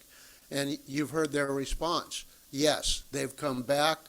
There is very complex arrangements that can be put in place utilizing these tax credits, which is something that's new to the district. So if the board gives direction, what I envision is that staff and legal counsel would begin to collaborate with the Housing Authority specifically to deal with some of the issues that are identified in the Housing Authority memo. So, for example, there's a limited partnership agreement. There are guarantees that apparently are to be negotiated. There's a management fee, et cetera, et cetera. And so we want to become familiar with what some of these documents look like and have a good understanding going forward so that when we do come back for action from the board, that we can bring to you an agreement that is comfortable to everyone. So those are my comments. Okay. Thank you. Hold on one. Superintendent? I'll let, Is she? No, she was just. I thought you were raising your hand. Not this time. Okay. So, thank you, Craig, for that. So I am seeking direction from the board that gives the Housing Committee and the district staff. But before I seek that, I do want to just take a moment to thank my colleagues. This has been months and months of work, the Housing Authority. Not here tonight is Dennis Thompson, a retired architect locally, who has come to all our meetings, who's given a bunch of his time to give us direction, along with Dale and Skip and Rob. We've also reached out to other school districts, and we've spoken to their staff, and I want to just recognize that this has come through lots of work, and the committee led by Mr. Escobedo and Ms. Sims-Moten. So I just want to take a moment to say that, and of course, ask the board's direction on having us continue to work on this with the committee to iron out all the small details, Craig. I guess it's the fine Yeah. small language that we'll need to take care of to move on in this project. Thank you. So, if I may, I will move to give direction to district staff and the housing committee, to the housing ad hoc committee, to move forward with our legal counsel in figuring out some of the details for the Parma site, so that it can eventually be developed for housing. I'd also like to give direction, if the board is supportive, of the Housing Ad Hoc Committee continuing to look at school district sites for other opportunities. Yes. So can I take a consensus on that, Craig, or do we just give that's direction and we don't have to take any action? No vote. No vote. Okay. All right, so no vote. Ms. Alvarez? I want to say thank you to the Housing Authority, all of you, and I'm sorry I didn't commit your names to memory, but I know who you are. Thank you for your work. Thank you for your partnership. Thank you to all the committee members. It's a lot of work, as you mentioned, and I'm very appreciative of that work. And I look forward to getting all the exciting documents so we can move to the next step. So thank you very much. All right. So thank you so much for your time, gentlemen, coming in. Looking forward to continue working with you. I forgot to thank Ish. He Ish. just started a while did a great job. ago, and he's right on it. So thank you to Ish as well. Sorry, Ish. Okay. Board members, are you still good about self-care and we can continue moving? Or do you need a break? You're good? Okay, we're going to self-regulate. Okay, we're going to move to G2, the 2023-24 Addressing Hateful Bias Anti-Black Language Action Board Report. Mr. Vince. Thank you. Good evening, Board, and good evening, President Sims-Moten and Superintendent Maldonado. This is the first report since the start of school that will be discussing our district-wide initiative to address the bias and anti-Black actions that are occurring in our schools. I'm doing this in co-partnership with Assistant Superintendent Shakenya Edison, and so at this time I would like to bring up Ms. Edison. Hello again, Board. All right, so as we're entering the next phase of this. Are you on? Yes. Okay, never mind. Okay. So, as we're entering the next phase of the work, we did want to honor the work that we've done thus far and then continue to build on that with the work of the committee that Steve Vance and staff is facilitating. We wanted to update you on the launch of this work. I know it was discussed earlier, the article from Palo Alto and how they as a system shifted their reading scores, results for students and with teaching and learning. So as a system, we're taking on this issue of hateful speech, biased language, and anti-Black rhetoric. So I wanted you all to know that we launched our year this year, taking on and challenging our leaders to align in the efforts around this work. As you see on our all-staff day at San Marcos, we had the reading of the Every Child, Every Chance book, and the folks who participated in the USC conference and where that kind of was birthed. We also had across our district, our principals were highlighting in our back to school nights for families, onboarding them to the work and the focus at school sites. The superintendent has already highlighted Washington and some of the commitments and agreements that they have made as a school site. So we did launch this work at the start of the year with leadership first. We talked about it at the leadership retreat. We calibrated around what it meant to not only recognize but to respond and make sure that we were always reporting so that we had an accurate depiction of the actions that were happening across our site. So that happened before kids even hit our campuses. And that was all building on the work that we had started last year and in years previous. Great launch and imagery for the work. You can walk on any of our campuses and classrooms and see these posters.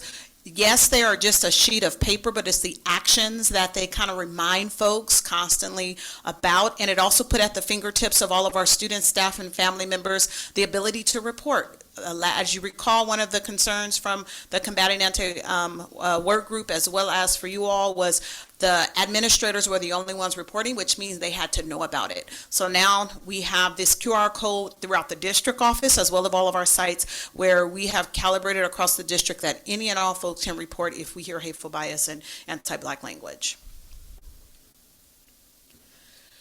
We also focused, coming out of discussions with the Combating Anti-Blackness Work Group before it evolved, how do we build community amongst our Black families, knowing that they are a very small population and sometimes really minute on campuses. So we are and have committed to actions, and we'll continue to build on them as we use data to inform our decisions. But just a couple of things that we did this year.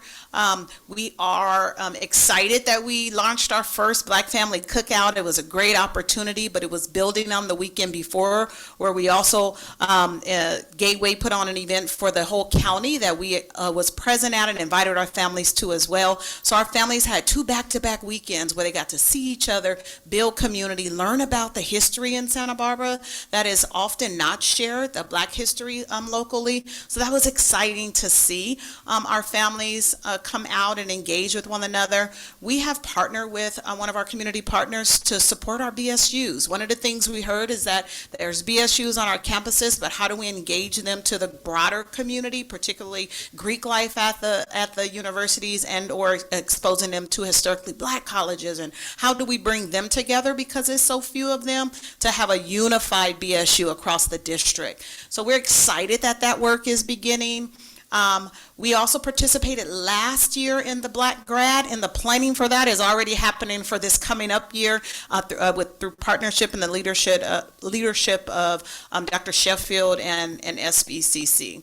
So we are constantly looking at opportunities to build community, because as we are focusing on belonging, we also want our Black families to feel like they belong to a community, not only on our campuses, but at large. One of the things we talked about in the Combating Anti-Blackness work group was, how do we ensure that we have calibrated responses across the district when situations happen?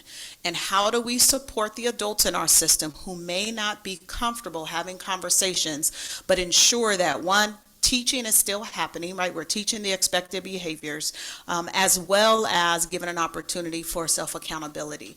So the tools that we invested in across the district was to ensure that regardless which site you were on, you were learning something even when you made bad choices. And that was for all age groups. We purchase Ripple Effect. That is one of our Tier 2 and Tier 3 supports, as we talk about a robust system of support to support students. And so some of the targeted lessons, the reason we gravitated to that tool is they have specific lessons around diversity appreciation, racial diversity, cultural differences, racial slurs, stereotypes, the things that we were seeing as a trend that was happening. And it was the lessons are taught from a lens of teaching, not only the skill, but empathy. There's, in each of the modules, there's vignettes from students talking about an incident they went through, how it made them feel, so that we really are helping to build capacity in our students. Our pre-teach or our prevention work is our social emotional learning curriculum. At our secondary, it's base and our counselors contribute, and at the elementary, it's second step.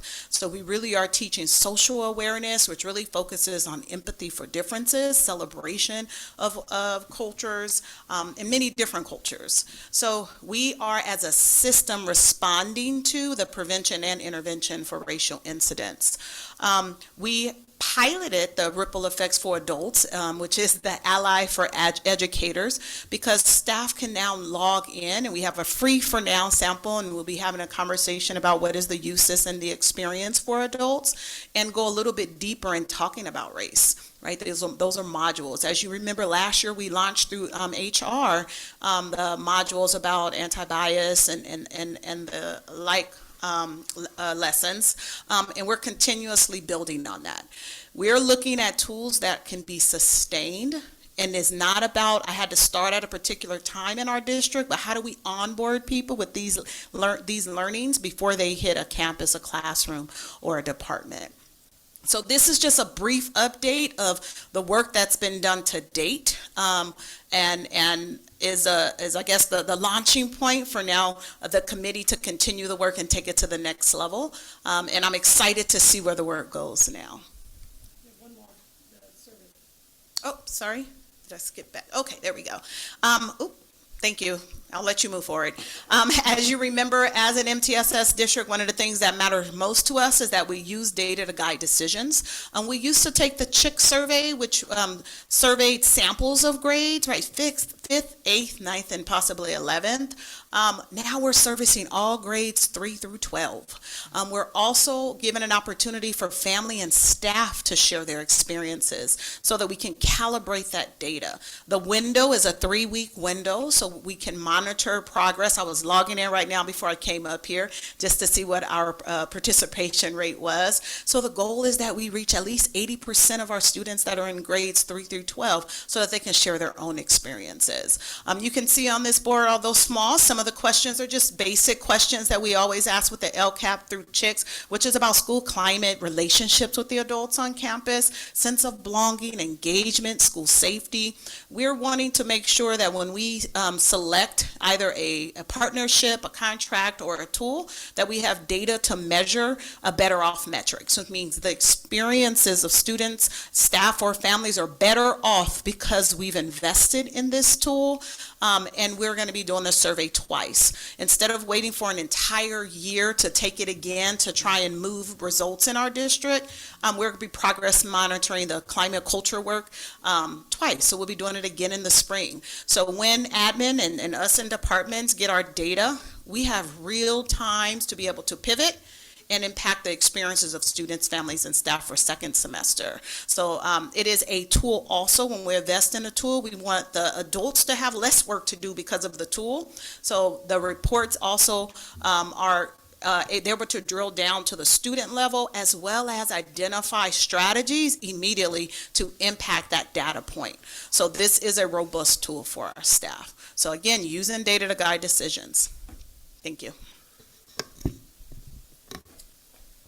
All right, thank you. I just want to reiterate the Panorama tool, the importance of that, because sometimes we're looking at, as you'll be seeing, the incidents that have been occurring on the campuses. We're using that as student outcome data.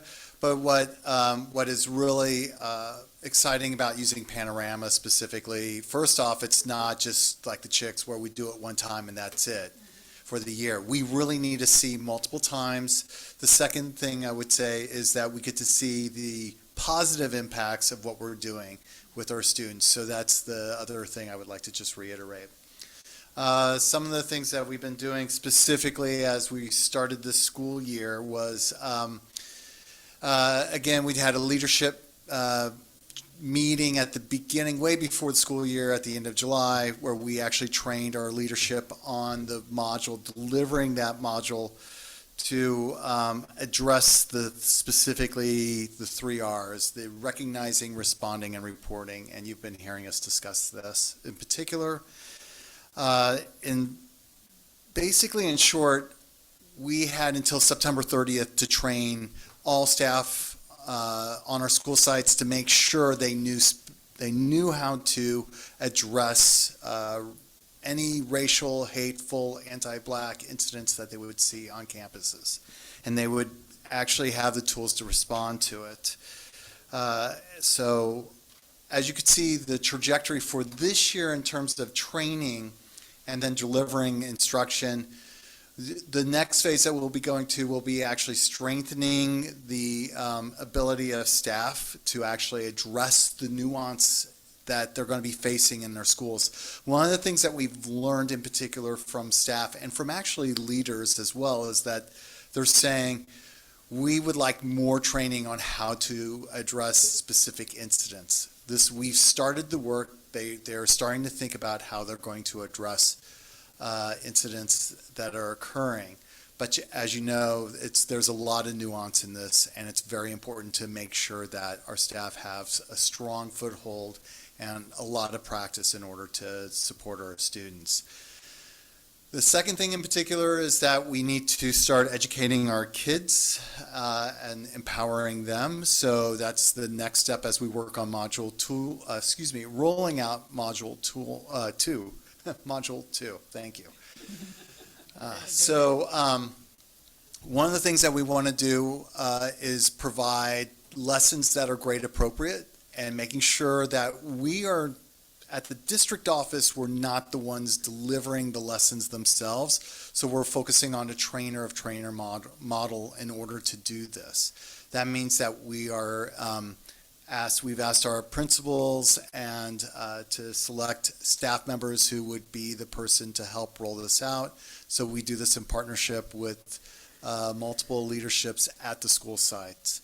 So that's the second part of this. And then the third part is specifically building, we would say, ally committees, or we'd say school site committees addressing the anti-bias and anti-black actions.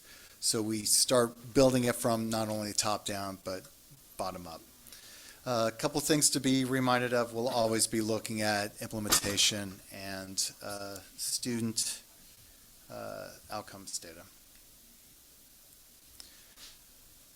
One of the things that I just discussed was the train-the-trainer model.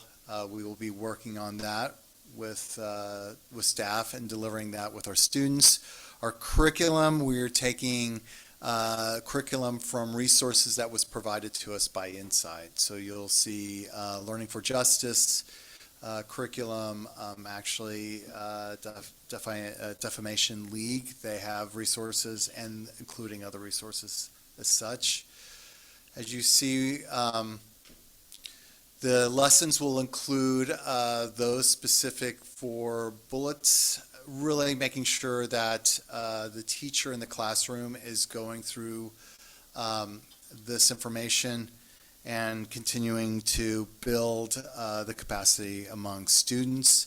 For example, at a high school, we already have DP High School talking about doing this during seminar. So it's being delivered in multiple ways at our schools. So elementary school will look like one way compared to junior high and high school.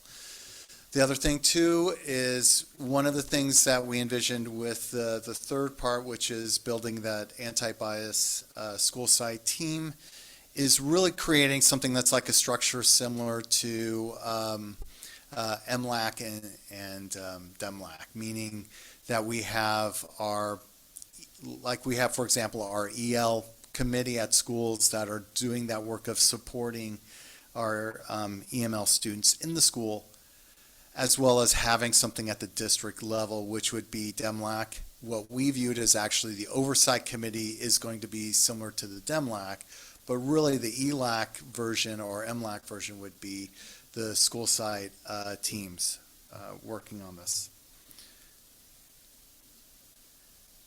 Drilling down into the data, you can see specifically we're giving you exactly how many of our schools completed the module, or delivered the module, I should say.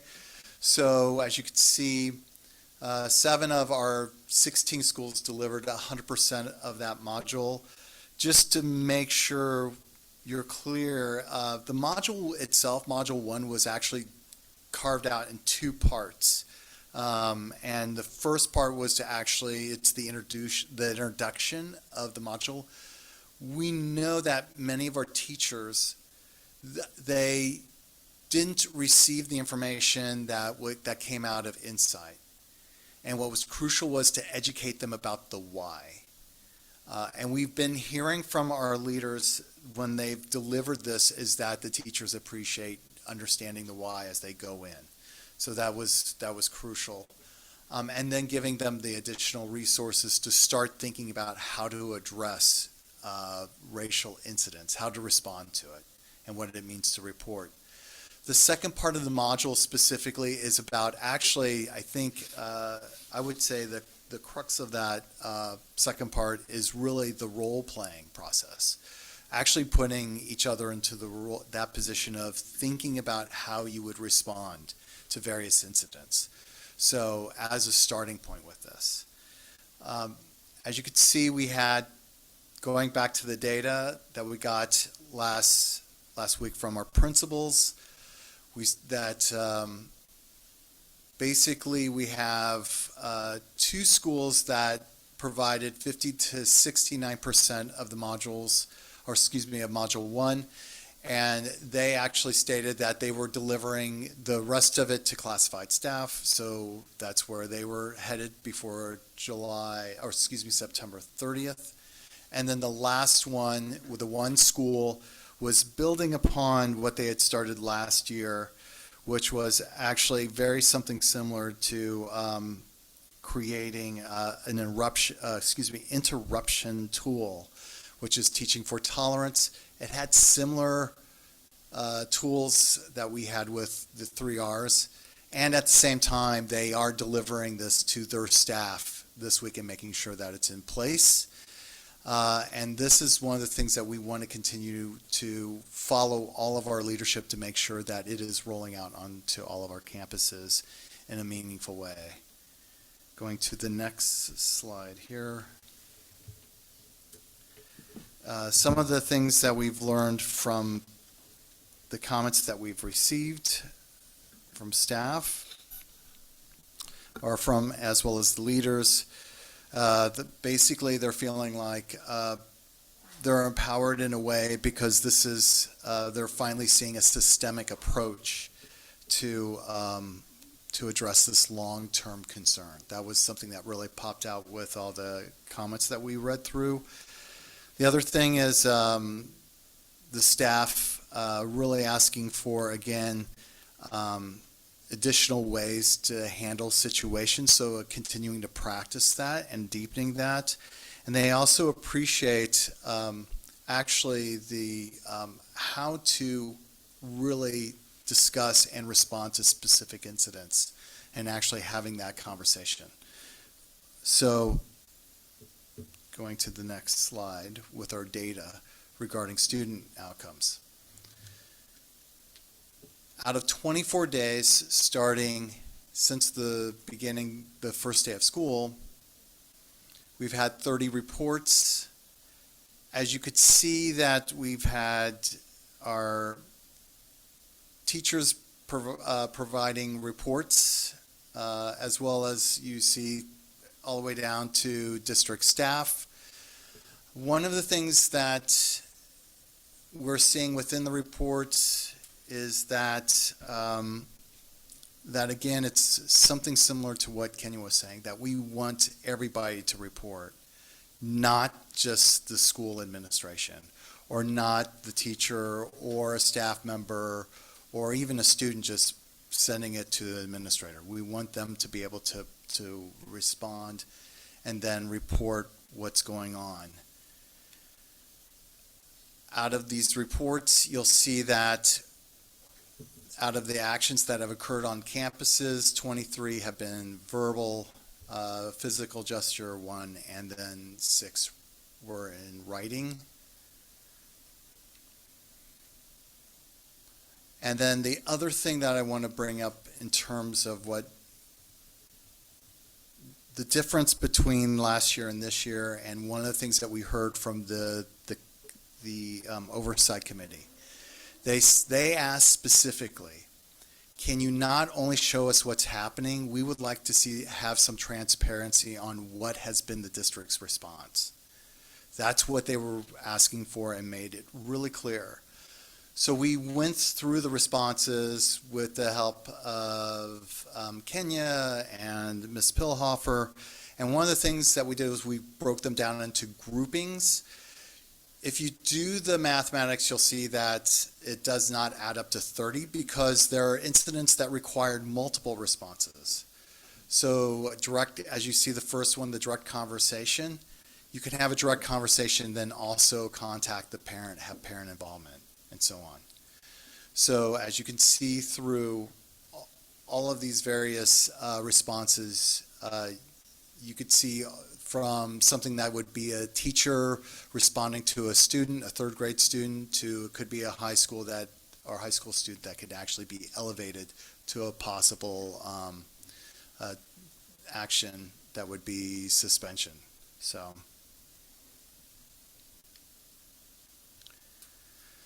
The last thing I wanted to bring up for this evening is our oversight committee recommendations. In particular, first one is actually just how we would meet as a committee.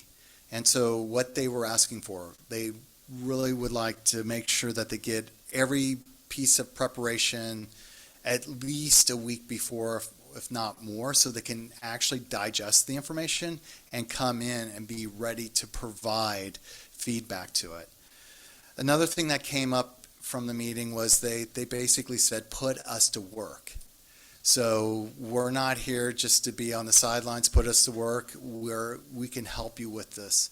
And one of the things that we're considering is actually engaging them in terms of like, how do we measure student impact and all the things that you're seeing in terms of data, right? The second thing they were talking about, the training modules, again, is making sure that we clearly designate the days and the times that are going to happen in terms of providing the modules, the lessons, and so on. So it clearly prioritizes this training. So that's one of the things that they would like us to do. And then the other thing is making sure, how are we measuring the fidelity of the delivery of the training and continuing to build capacity of those who are delivering the training, knowing, and capacity of our leaders, of our principals, knowing that not everyone's in the same place. So making sure that everyone feels strong as they move forward with this effort. The third item I would say is specifically educating and communicating to our families. One of the things that we wanted to do with the Module 1 in particular was making sure that we gave a strong foundation with our staff so we had it in place as we're moving forward with this initiative. At the same time, we also noticed that schools are already moving ahead. So what we provide to the schools as a big resource, they moved ahead, they took it, they ran with it, and they're also educating their families. So back to school night, some schools were already introducing it to families and so forth. The next step, what we would like to do is actually as part of that module 2 is making sure, with students along, bringing families up to speed. So making sure that all the families understand what we're doing and they're clear about that. The other part of this item, I would say, is they would like us to be very transparent about how the recommendations that came from the Combating Anti-Black Work Group, the recommendations align to specifically the work we're doing this year. So that includes the work that Ms. Edison was discussing as well as what I'm discussing this evening. And then again, the last bullet is the taking action and moving forward with educating students and families. So with that, I would open it up to public comment and questions. Thank you. See no public comment. Board members, comments, questions. Mr. Escobedo. Thank you, Ms. Edison and Mr. Vance, for the report. And it sounds to me like there's a lot of really promising information on this, building on many of the conversations we had last school year, the work that you've put in this summer. It's clear to me that, again, even after last meeting, but especially right now, hearing the conversation that happened during the first oversight group, I think you chose the correct people. That's so clear. And a lot of the conversations and what folks were asking for in the community, in our schools, from parents, from our students, from the board, you see it in one meeting.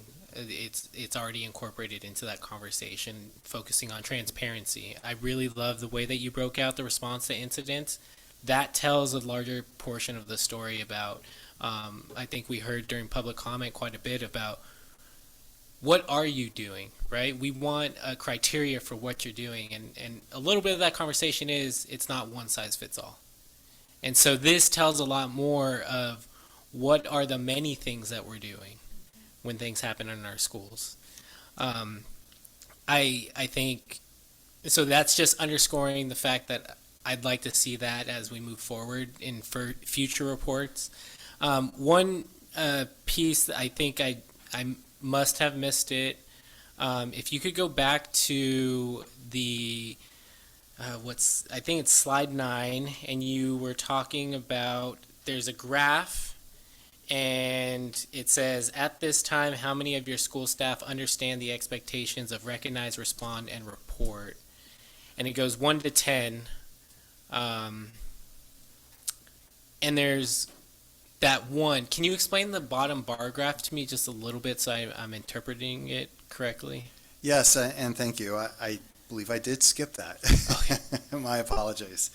So actually, what you're seeing right now is what we had asked of the principals on what they witness in terms of how do they feel that their staff truly understands this. And the one that you see on the bottom is the one that's delivering the module like this week as we're speaking. I see. So that's why you see that in terms of like how much do they understand the 3 R's. One of the other things is, as you notice, is we said that we wanted to strengthen the knowledge of our staff in order to address this. One of the things that we've learned with research-based adult learning is that we've got to continue to go deeper, and it's teaching. Right, we need to teach them and provide them multiple resources and opportunities to practice this. So that's why we're really leaning in on that module two. I'm having a hard time with module 2. Module 2 in terms of that strengthening process. So. Yeah, thank you. And I think other thoughts that crossed my mind as I looked through the presentation tonight.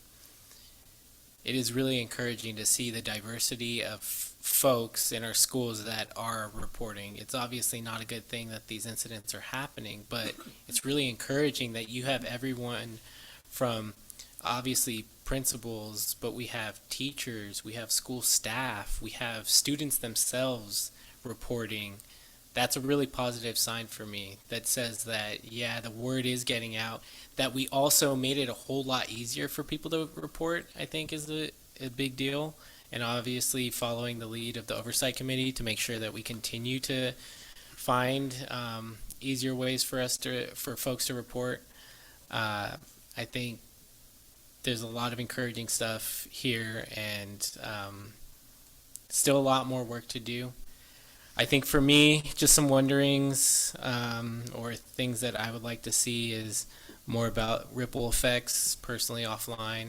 I would like to take a look at it, and then Ally for Educator personally would like to take a look at it.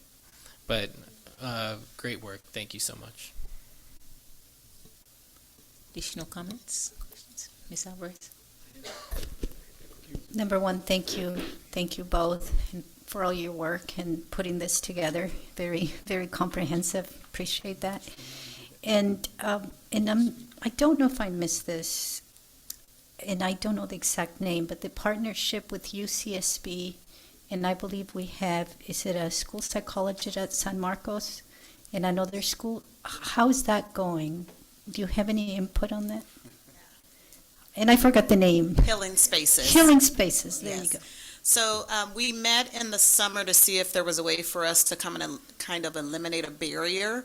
One of the barriers is we can't refer families. We have to tell them about it and they have to self-refer.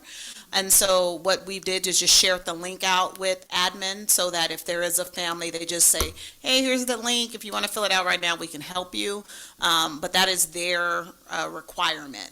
But we have referred a couple of families over. I don't know on the other end, outside of a release of information, if they follow through with services.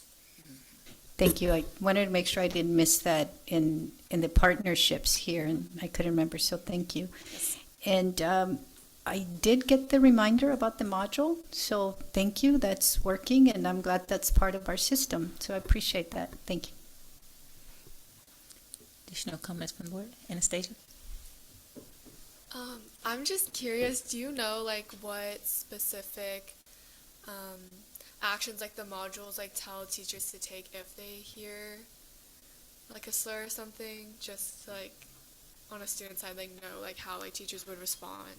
So yes, actually, they should be responding immediately to that. So there are multiple approaches as well. So are you in a classroom? Is it while you're in the hall at a high school? So, and making sure that you're not letting that slide by, right?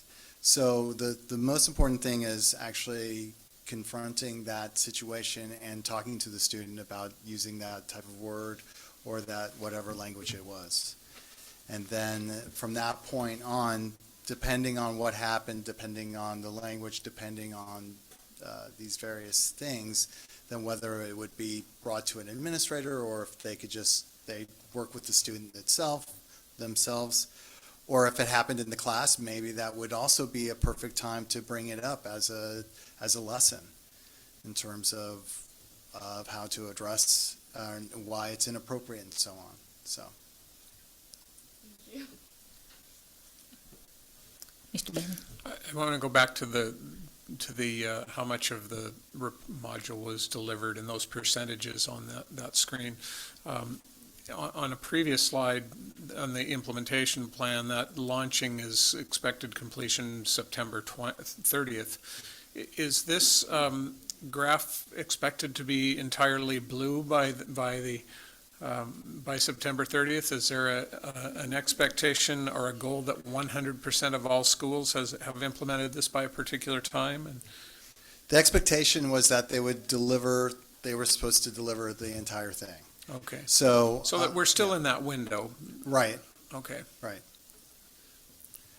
One of the things that we learned when we delivered the module, so we trained the principals and then they went before school. For the most part, most of them delivered or started the delivery of the module before school started.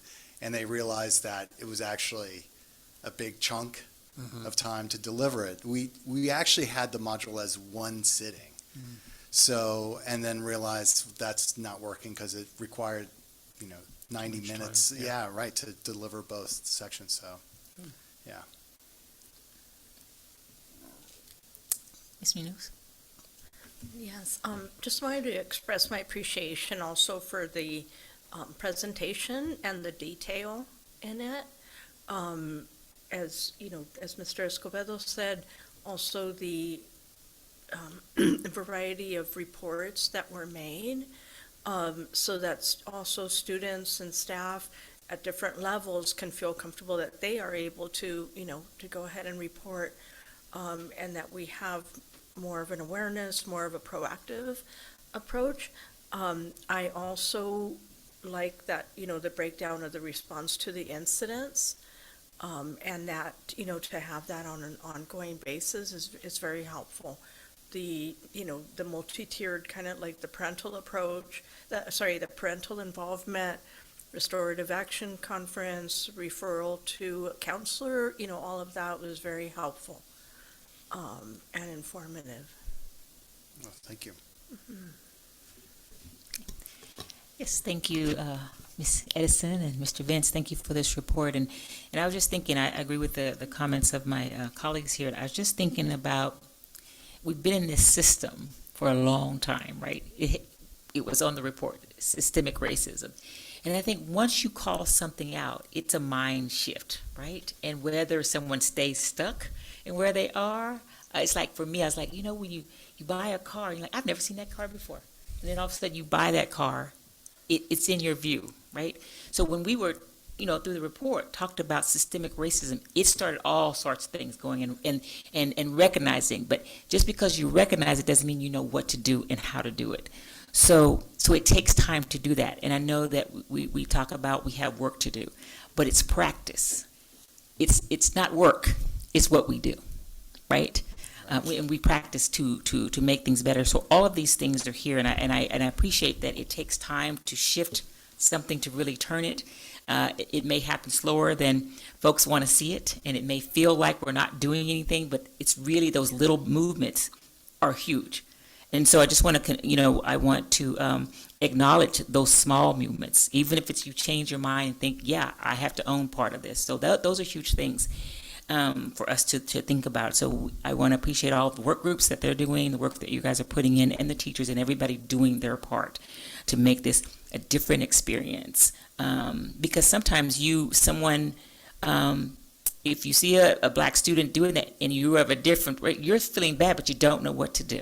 Right? So that's part of this training too, to know what to do when it's not necessarily happening to you, but it's really happening to you indirectly because it's giving some kind of feeling, right? And so So I just appreciate that it's going to take us time. It's going to take practice, and we continue to do that.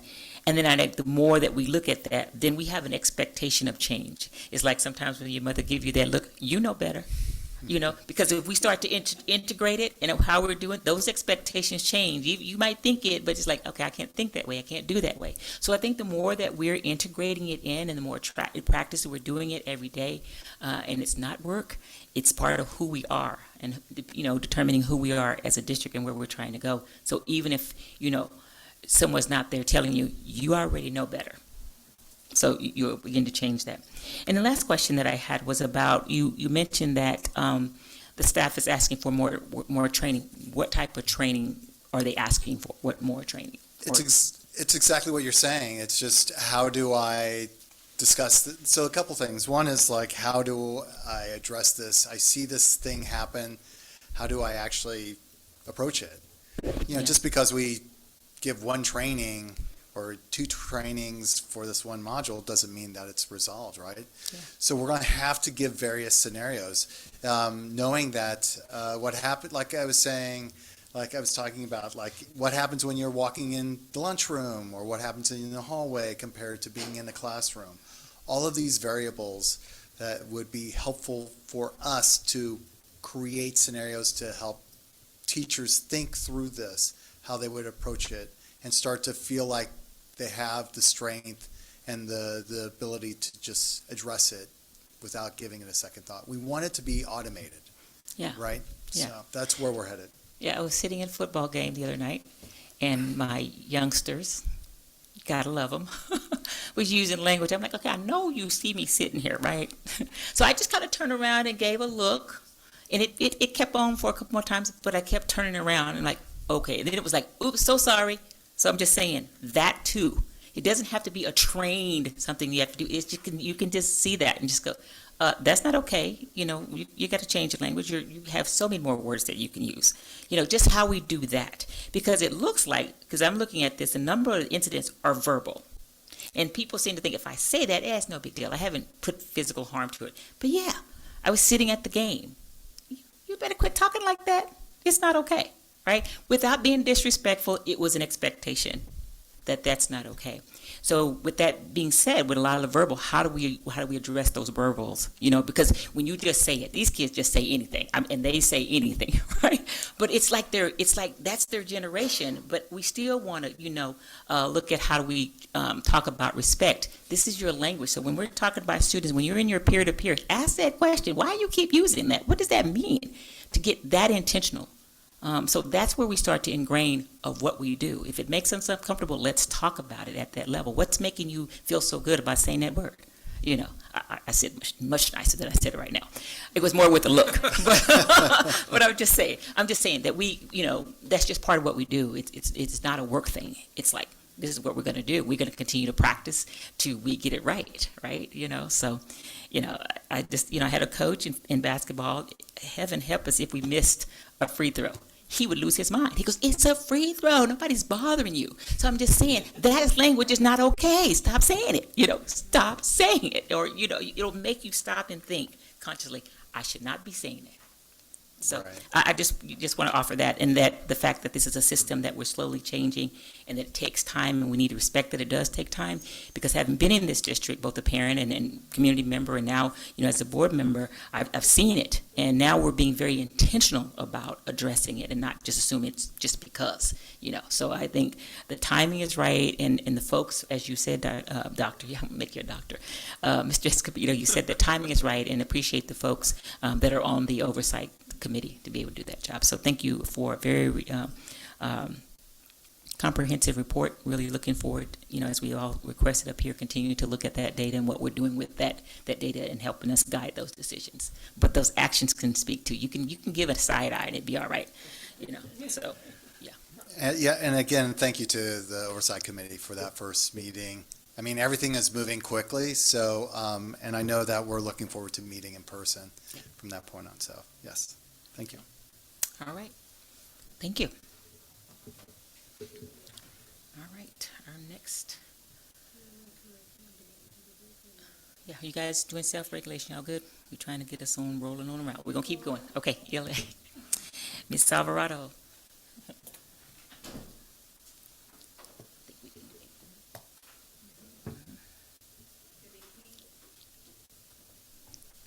Good evening, members of the board, President Sims Moten, and Dr. Maldonado, Superintendent. I am beyond excited to share some information about what we've been doing in the last few months. The last time I stood before you was about 4 months ago when you approved the new curriculum for all of our elementary schools for English language arts. And today I'm going to provide you with some context about where we were back in 2007 was the last official curriculum adoption by our board. And so here we are now in 2023. It doesn't mean that we didn't do anything in between. There were other things we were doing to support our students. But in today's presentation, it is report number 1 out of the 4 reports that I will be bringing you to share about where we are at in terms of the adoption, which already happened last year, but all the pieces that happen in between, and also the implementation of a new curriculum, which is a significant task in collaboration that requires a lot of people, a lot of amazing teachers, a lot of educators and supporters, and also all of you, which started with the adoption. With today's presentation, there will be a lot about two curriculum. You're going to hear me speak about Wit and Wisdom, which is for all of our 8 elementaries, and CKLA Caminos, that is the curriculum for our dual language immersion school, McKinley Elementary. First, I'm going to talk briefly about Wit and Wisdom, which is something you have seen at the previous board meeting back on May 9th when you approved the adoption of this curriculum. But basically what Wit and Wisdom is, it builds knowledge and skills for our students through vocabulary, writing, speaking and listening, as well as reading fluency and other convention styles. It is designed to challenge and uplift our students, and also it uses authentic, complex texts so that our students can be challenged in different topics related to science, history, and the arts through that curriculum. The ultimate goal of this curriculum is for us to prepare students to become successful readers, exceptional writers, and effective communicators. That's the basic overview of Wit and Wisdom. This is what the curriculum looks like. On the left-hand side, you will see the student workbooks that the students will use on the left-hand side that are in blue, and on the right-hand side are the core textbooks that come in each of those different modules that our students will use. And as you can see, each of those core texts that our students will use includes social studies, science, and the arts. This is a year at a glance. This is what our students will be doing throughout this year. I want to guide your attention to the first 2 columns. The first column is the grade K through 6, and the second column is module number 1. These are the topics that all of our students are experiencing right now. The 5 senses in kinder, a world of books in first grade, a season of change, the sea, the Great Heart, culture and conflict in 6th grade, resilience in the Great Depression. We're already seeing it across the district, and at the next report I can bring a little bit more information and students in action, which is what we all want to see. But I didn't want to do this too early. I wanted to provide you with other data and other information that we needed to share first. But this is basically, if you go into any classroom right now, this is what you should be hearing, seeing, our students experience in the classrooms. And of course, our teachers are using their own bag of tricks to ensure that our students are accessing the curriculum in all of those different areas. Now, we also adopted CKLA Caminos back on June 13th. And just to give you a little context, McKinley Elementary is our dual language immersion school, which we started back in 2019-2020 with a study. Currently, we're in 23-24, and we have TK Kinder, 1st and 2nd grade in the DLI program. Next year, then we add 3rd grade and so on 1 year after the next. As a result of this, these years that we are adding one at a time, Amplify Caminos, which is the DLI version of this curriculum, our K through 2 students are using this curriculum. And this is authentic Spanish. It builds in bridges across both Spanish and English, and also uses diverse topics and genres. On the right-hand side, Amplify CKLA is what our 3rd through 6th grade students are using at McKinley Elementary. And we decided to use the same Amplify publisher because we wanted to provide that professional development for all of our teachers across the board. We did have an option of doing Wit and Wisdom, but over time, we wanted to make sure that there was a connection from all of our teachers at McKinley instead of having them do something completely different 3rd through 6th grade. So that's the purpose of that. And for Amplify CKLA is research-based foundational skills, builds to inspire curiosity, and also, just like Wit and Wisdom, it includes history, science, literature, and the arts within the curriculum. So that's one of the big similarities between the two. This is what the student workbooks look like on the left-hand side, and on the right-hand side is the cortex or the read-alouds that are used within our curriculum.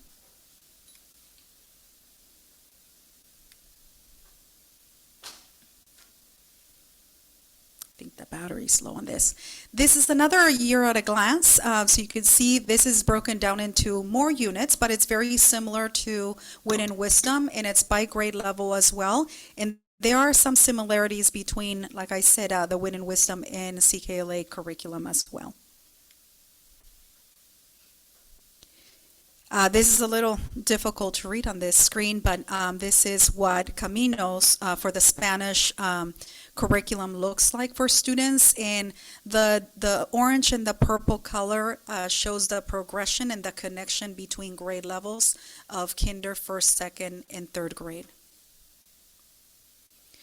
Now, that was just a quick overview of what our curriculum that we adopted already for both all of our schools. The way that we are going to focus our work is looking into the 6 recommendations for high-quality curriculum implementation, which is guidance from the National Institute for Excellence in Teaching. And these 6 recommendations are some of the things that we're already doing within our district and that we started back when we brought forward the adoption to the board. We focused on leadership first, because we need to ensure that all of our leaders supporting all of our teachers, students, and everyone else that they lead and support are ready for this and have the information that they need to support everyone at their sites. Create a time and structure for formal roles, collaborative professional learning at the school level. That's something we already planned back in April, March is when we were starting those conversations early on. Adopting a research-based instructional rubric is what we're working on to guide conversations about teaching and learning with the curriculum. We are working with publishers for both curricula so that we can develop our rubric for ourselves so that we can measure the progress that our students are making and also what we're seeing in the classroom. Anchor coaching and feedback in the curriculum, absolutely, we're already doing that. We are utilizing, like I said, our leaders who were trained first, as well as our coaches that we have at each of our elementary schools who are supporting this process, and they're doing an amazing job, by the way. Ensuring that the districts work closely. Item number 5, which is that there are stages to the curriculum implementation, and I will be bringing that at the next board meeting of where we are at, and you will see that throughout the year when I bring those within the reports.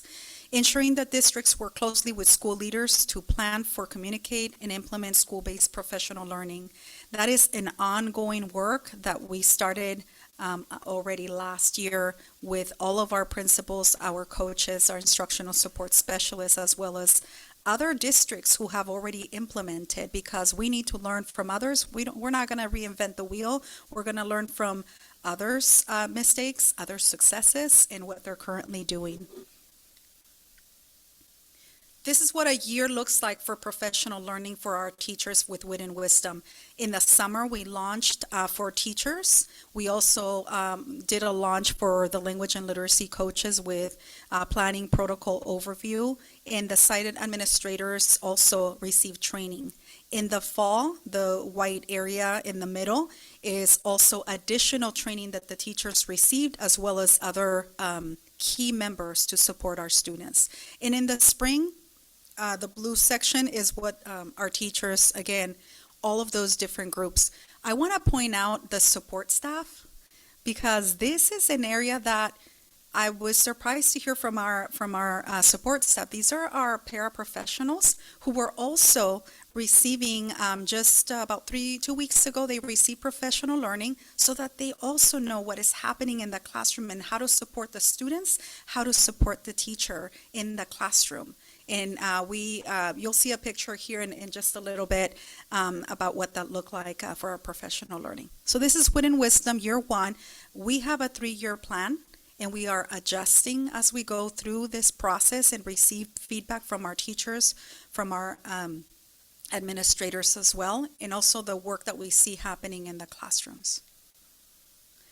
This is a sample of what McKinley is receiving, McKinley teachers for CKLA and Caminos. Notice that we have to have both CKLA, which is Amplify, and also Caminos. So 2 different curricula happening at the same time. One is for the DLI program, the other one is English.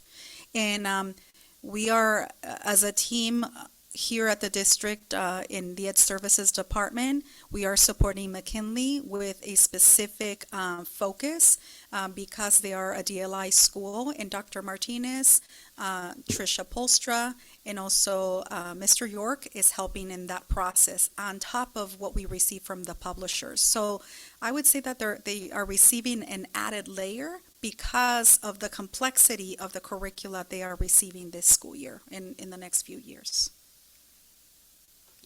Now, I have to just tell you, oftentimes when we think of professional learning, we know that our teachers are tired at the end of the year.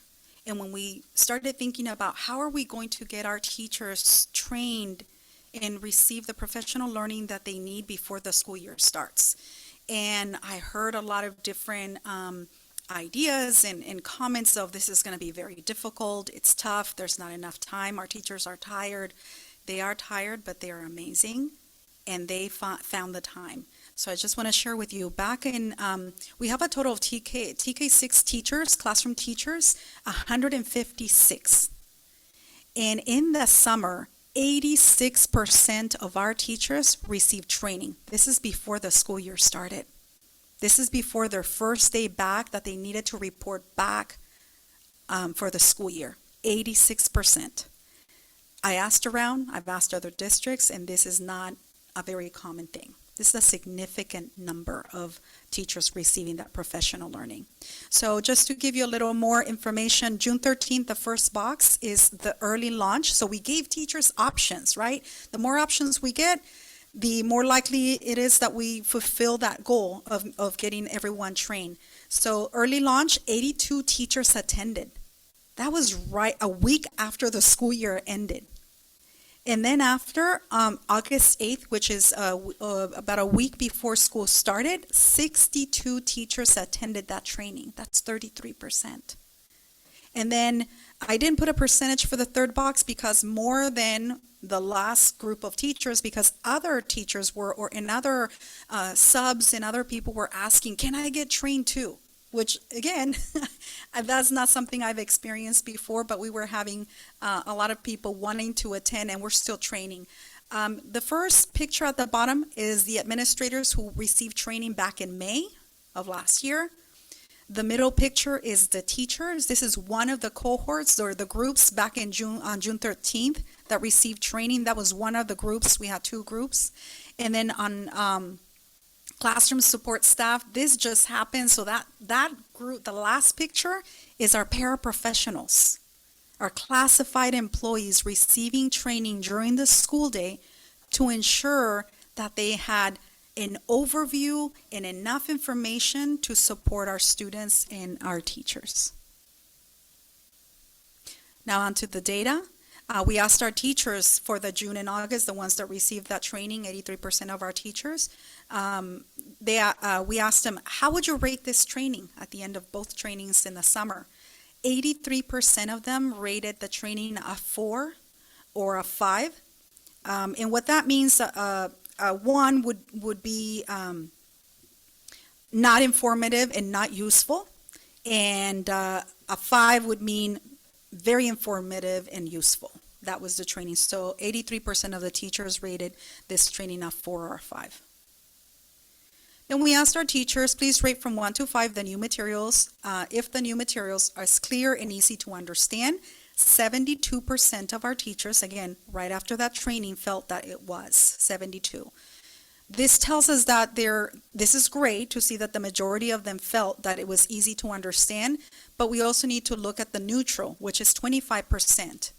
What do we do to support that additional group of teachers to ensure that they understand the materials and that they feel that they have the support they need? And then please rate 1 through 5 the new curriculum material that can effectively enhance student learning. 79% of our teachers said yes, strongly agree, and 20% were neutral. They weren't sure. But we have a significant number, 79% agree and strongly agree. And then the last one, please rate from 1 to 5. I feel that adequate support and resources will be provided for implementing the new curriculum. 65% of our teachers strongly agreed. 28%, which is a significant number, about 30% of our teachers who responded felt they were neutral. They didn't know what to say, right? Because this is the start. What I plan to do is have the same type of questions being asked of them at the October 16th Professional Learning Day, which is an all-day training for them, and then having the same type of questions so I can compare the two and see where else do we have a gap.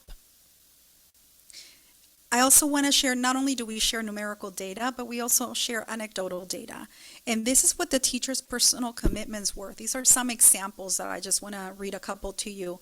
Number 1, I will implement, these are teachers' responses on the day of the training. I will implement to the best of my ability, collaborate with colleagues and our lit coach, and reach out for help if I need it. Number 5, I will implement this with the intention to help my students succeed in all areas of literacy. And last one, planning individually with grade level and partners, including aides and specialists, introducing the material to parents and getting them on board to support. Those are just some of the commitments that our teachers made. And then these are the principal commitments about the curriculum adoption. 1, communicate a clear vision and expectation for learning. Number 4, provide timely feedback to teachers and seek information from teachers on the areas they are confident and still need support. And last, commit to putting time, resources, and energy towards our 3-year plan. Now, you may be wondering, how are we going to assess the progress and the outcomes of our students? Through assessments and also monitoring practices.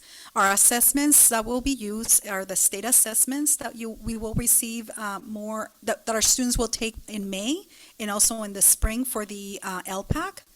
Local assessments such as the STAR assessment, where you will receive reports through our department November 2023 and also March 2024.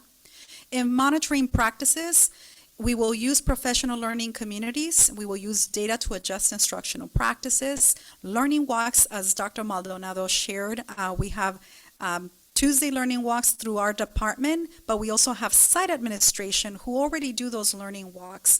Within Wisdom, we are going to be training our principals on how to do walkthroughs with a specific focus on the curriculum, and also district, as I share, district team leadership walks, which I will bring more information at the next board report. And then also feedback from teachers, students, families, and administrators. That's how we are going to monitor our progress.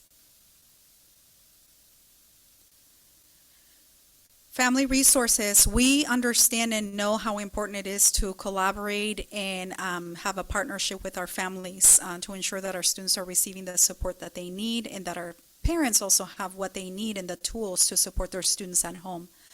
We have our district website, elementary literacy curriculum page, in which families can log in and find a lot of information such as curriculum overview video, family tip sheets by grade level and module. So if a parent opens up that document, they click on third grade, both in English and Spanish, they can access and will know exactly what their student is learning in second grade module 1 for about a month or so.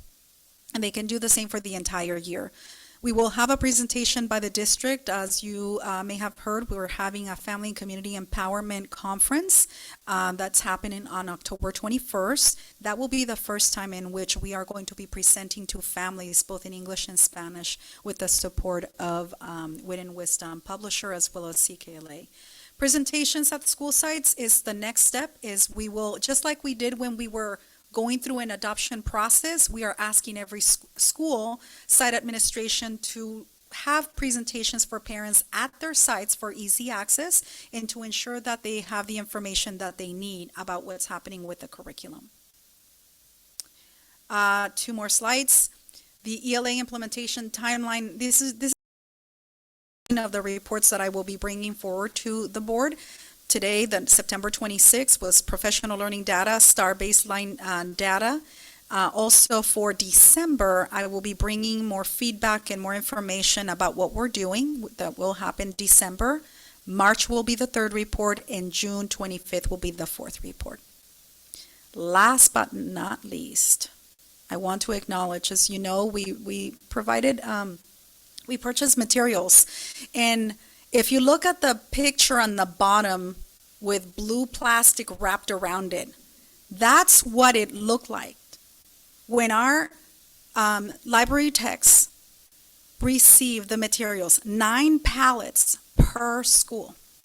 That was not an easy task. It took a long time. They committed during the summer. We put together a plan on how were we going to make sure that our students receive their materials on time, and teachers.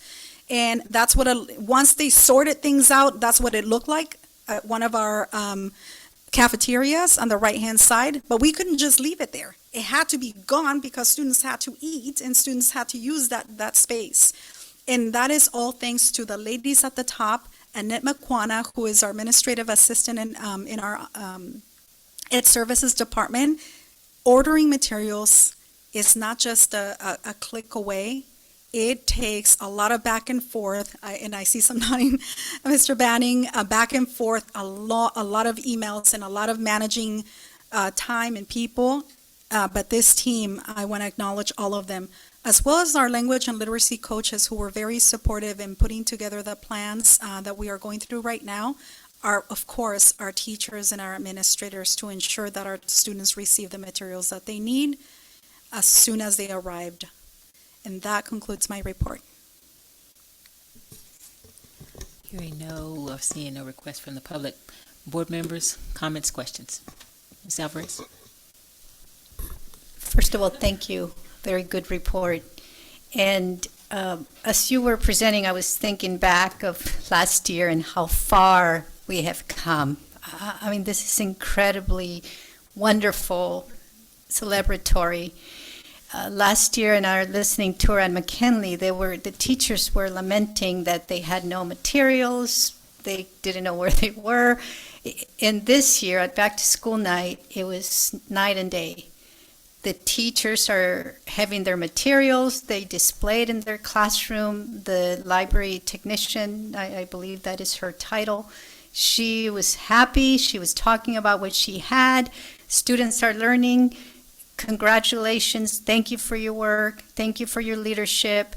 And also when we went to Back to School Night at Adams, I was learning a new language, new terms. All the classroom had them, which is exactly what you just said. And I remember asking you, are we implementing this with fidelity?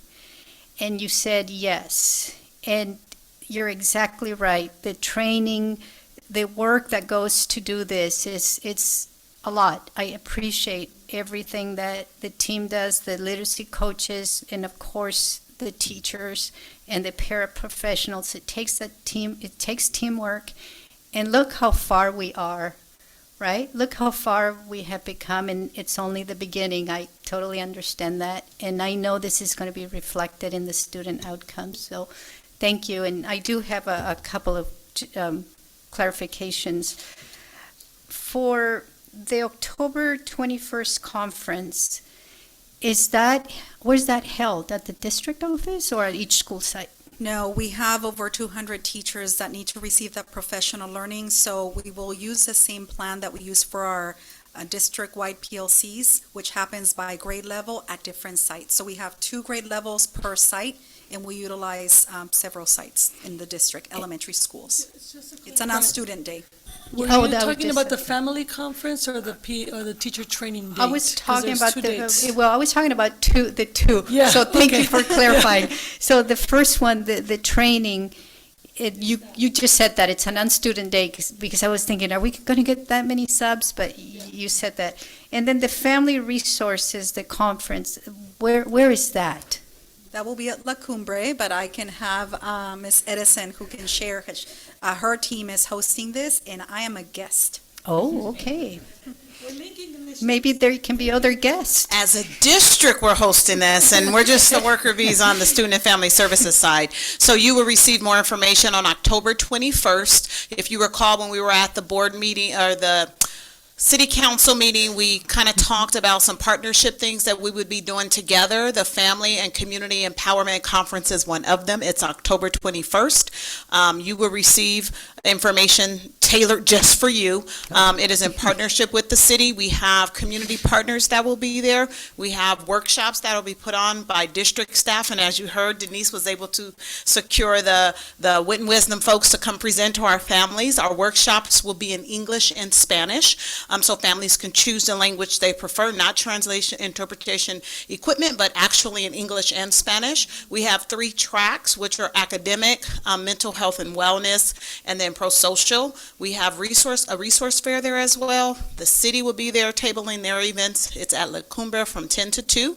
And so we're excited about it. More information will come to you through the superintendent. Well, thank you. And You're welcome.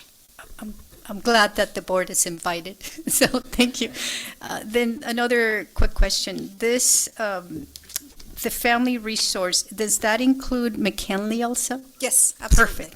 Perfect. Then for the literacy coaches, I see here that they're listed Adams, Cleveland, Franklin, Hardin, Monroe. There's not one listed for McKinley. How does that work? It's currently a vacant position, but as I shared earlier, Dr. Martinez, who is our Director of Equity and Support for Emergent Multilingual Learners, as well as our META Instructional Support Specialist, both of them are making sure that McKinley receives additional support because we don't have currently we have a vacant position there. Oh, but the position exists. We're looking Yes. for somebody. Perfect. Okay, thank you. Mr. Escobedo. I'll just echo everything that Ms. Alvarez shared. I'm so excited about this. This report is a lot of what we're looking for, and the fact that you're threading it throughout the school year with all 4 of your reports is extremely helpful. Asking the same questions to our staff to get some of the feedback and be able to track where's our progress and pivot when we get some feedback.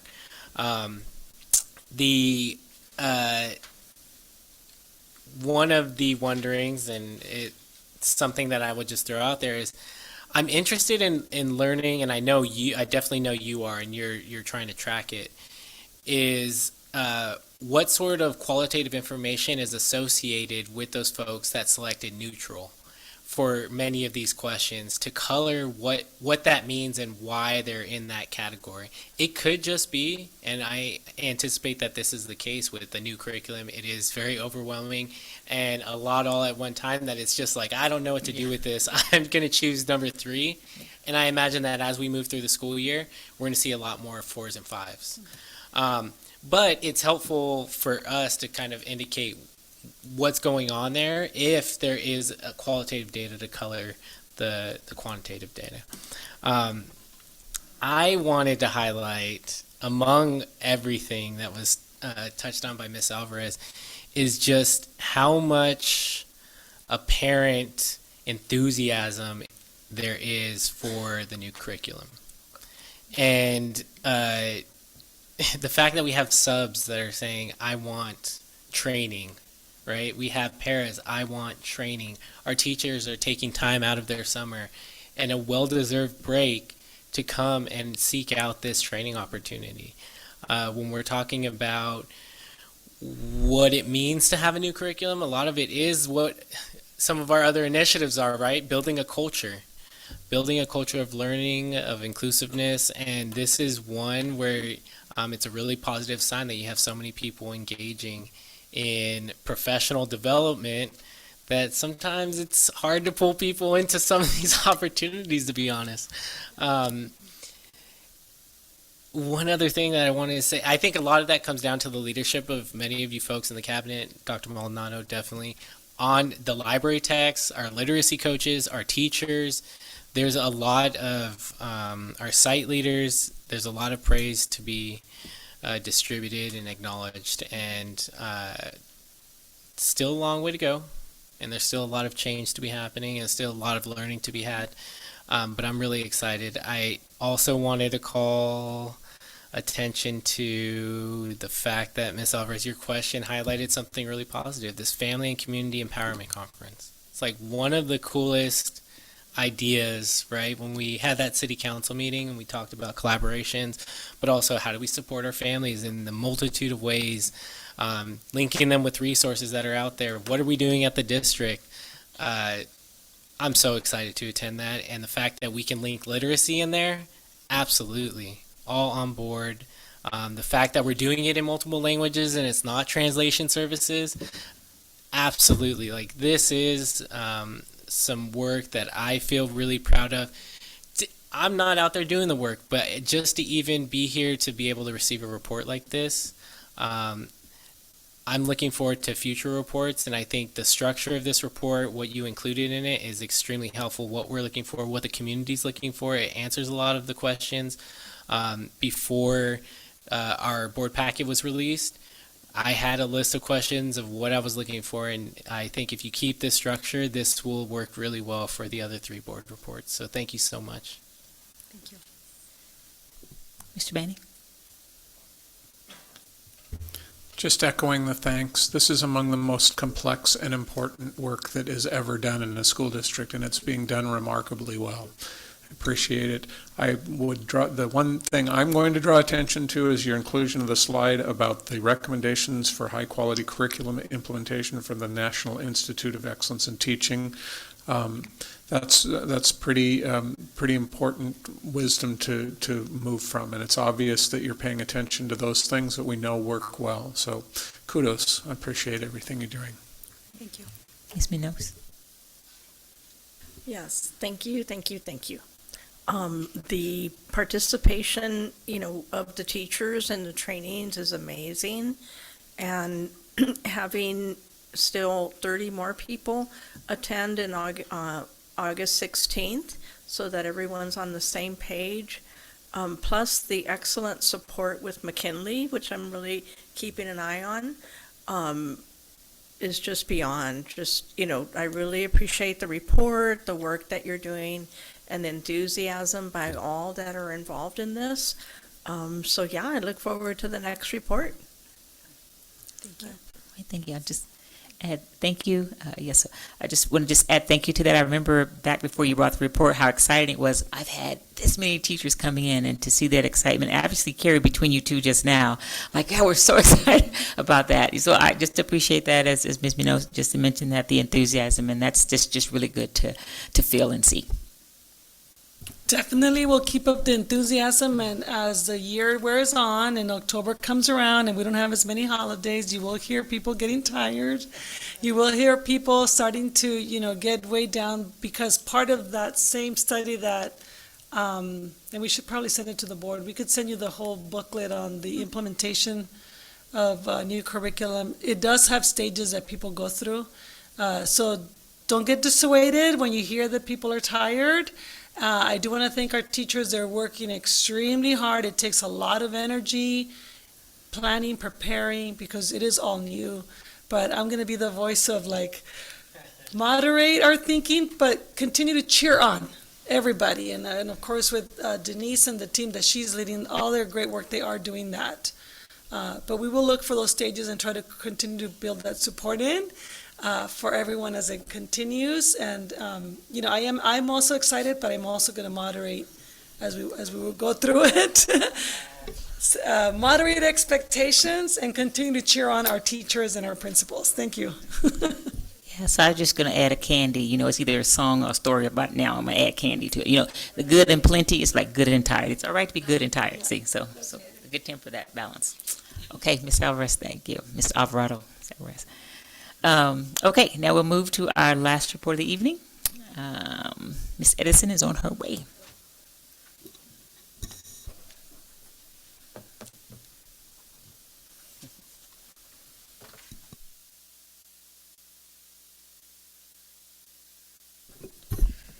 All right, Superintendent and Board, I am back. And just to make sure I win the bet tonight.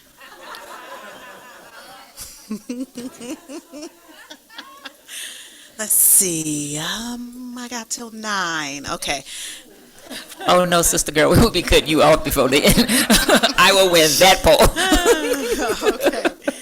I'm not winning tonight. Got it. All right, Board. So I am bringing the district enrollment report, looking at some trends over the last decade and 5 years across sites, and we'll be tying in some of the conversations that my colleague Steve, as we kind of co-lead these efforts around enrollment and projections, has also brought to you in the past year. So I won't spend time on this since I'm not going to win tonight, but this is how we kind of ground our work. I do want to just bring attention to the MTSS descriptive statement.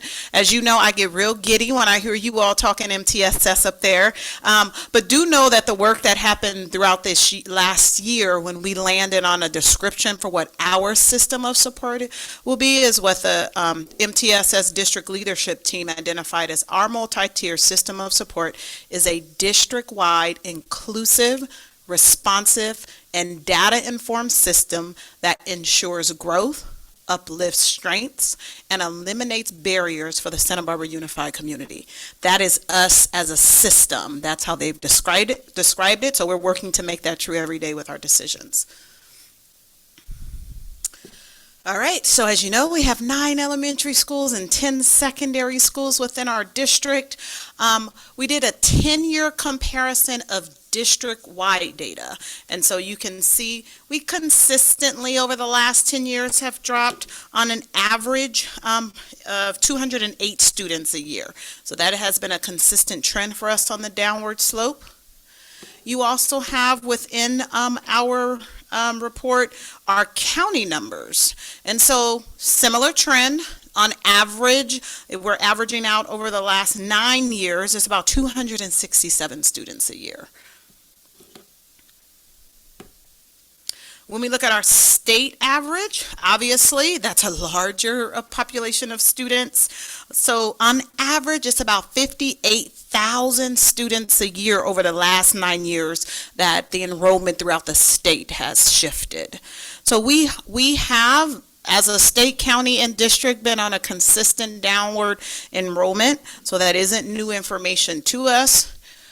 Locally, we looked at the elementary and secondary schools for a 5-year comparison, and that's the information you have in front of you. We do have 2 of our schools on this particular slide that actually had more enrollment, more students enrolled than last year. Overall, if we're comparing our 2019-20 data to our 23-24 data, which is our current data, where we pulled that information from Aries, whereas the other information is from DataQuest, we can see that Adams is down about 17% in comparing 19-20 to present. Cleveland about 26%. Franklin about 19%. And then when we look comparing 1920 and 2034 for our current year, we have Harding about 3% and McKinley about 29%. Our other half of elementary schools, you can see in front of you the data for yourself. We got Monroe at about 19% decline. Roosevelt is about 20, even though they increased their enrollment from last year to this year. SBCA about 3%. Washington about 20%. And overall, if we're comparing the elementaries enrollment from 2019 to now, they range from like 3 to 29% in decrease enrollment. Our junior highs, you see the data in front of you. I wish I was around to be able to tell the historical context for Santa Barbara Junior High, but as you can see, we have Goleta Valley, they're down about 6% in comparing 1920 to our current year. La Colina, 2%, La Cumbre, 16%, and Santa Barbara, 39% declined enrollment. That's Santa Barbara Junior. Our high schools are pretty consistent, although we do have a slight drop. As you can see, our Alta Vista, you see down there, it's very small. We know they have a smaller population, but I'll focus on the comprehensive schools.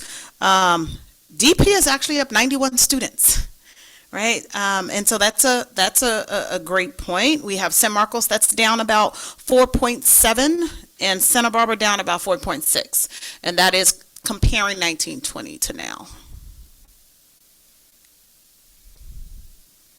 And that is the data I'm presenting on enrollment tonight and the trends. Any questions?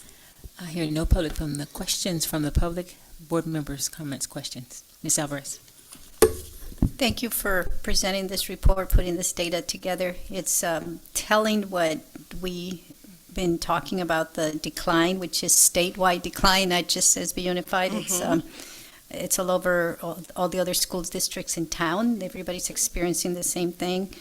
And not for discussion tonight. I am interested in later talking about the comparison of how the enrollment has declined. How does that compare to our staffing? But like I said, not tonight, for a future report. Thank you. It was very good. Welcome. Mr. Escobedo. Thank you for the report. Only question I had is, for a layperson like me, what's the difference between ARIES and, I think, DataQuest? Yeah, so every year in October, we have CBEDS Day where we have to report information up to the state, and then that becomes our public data. ARIES is our student information system. We haven't reached the CBEDS Day this year, so we had to pull the live raw data from our system of how many students were enrolled, and that was as of 9/18. Okay. Yep, so Thank you. that just hasn't been reported to the state yet. Thank you. That's really helpful. Yes, absolutely. Additional questions, board members? I just have a quick question. So does the elementary schools that feed into our junior highs, does that decline correlate with the decline in the junior high? If I asked that correctly. I haven't done a correlation Okay, between that. Okay. And when we bring it back for another, Yes. I'll make sure I have an analysis for you. Because we had some data in the results fair that talked about we have fewer births coming down, and so we're almost in a sandwich generation, and that was specifically for Santa Barbara County. So I was just wondering if those two just correlated. But it, again, it's not for tonight. But we Yes, did add and that. Steve did present at the previous report that he did in last spring about birthing rates out of Cottage, which we have up into this year. So we'll have to re-engage with them just so we can continue to add to that data source. Okay. All right. Well, that was the last report of the day. So enthusiasm. We're not finished. We still have some things that just want to call to the board's attention. And coming events, you may know that the November board study has now been rescheduled to a date to be determined in January. So we're good with that. Future items, really, we're stating September. That's really October events that'll be coming in October. And October, November, correct? Yes. Superintendent, okay. And then I would point to our regular board meeting is October 10th, 2023. Same place, same time. All right. Thank you, board members. It's been a great, it's been a great voting. All right. Have a nice evening. It's all over. Make it so.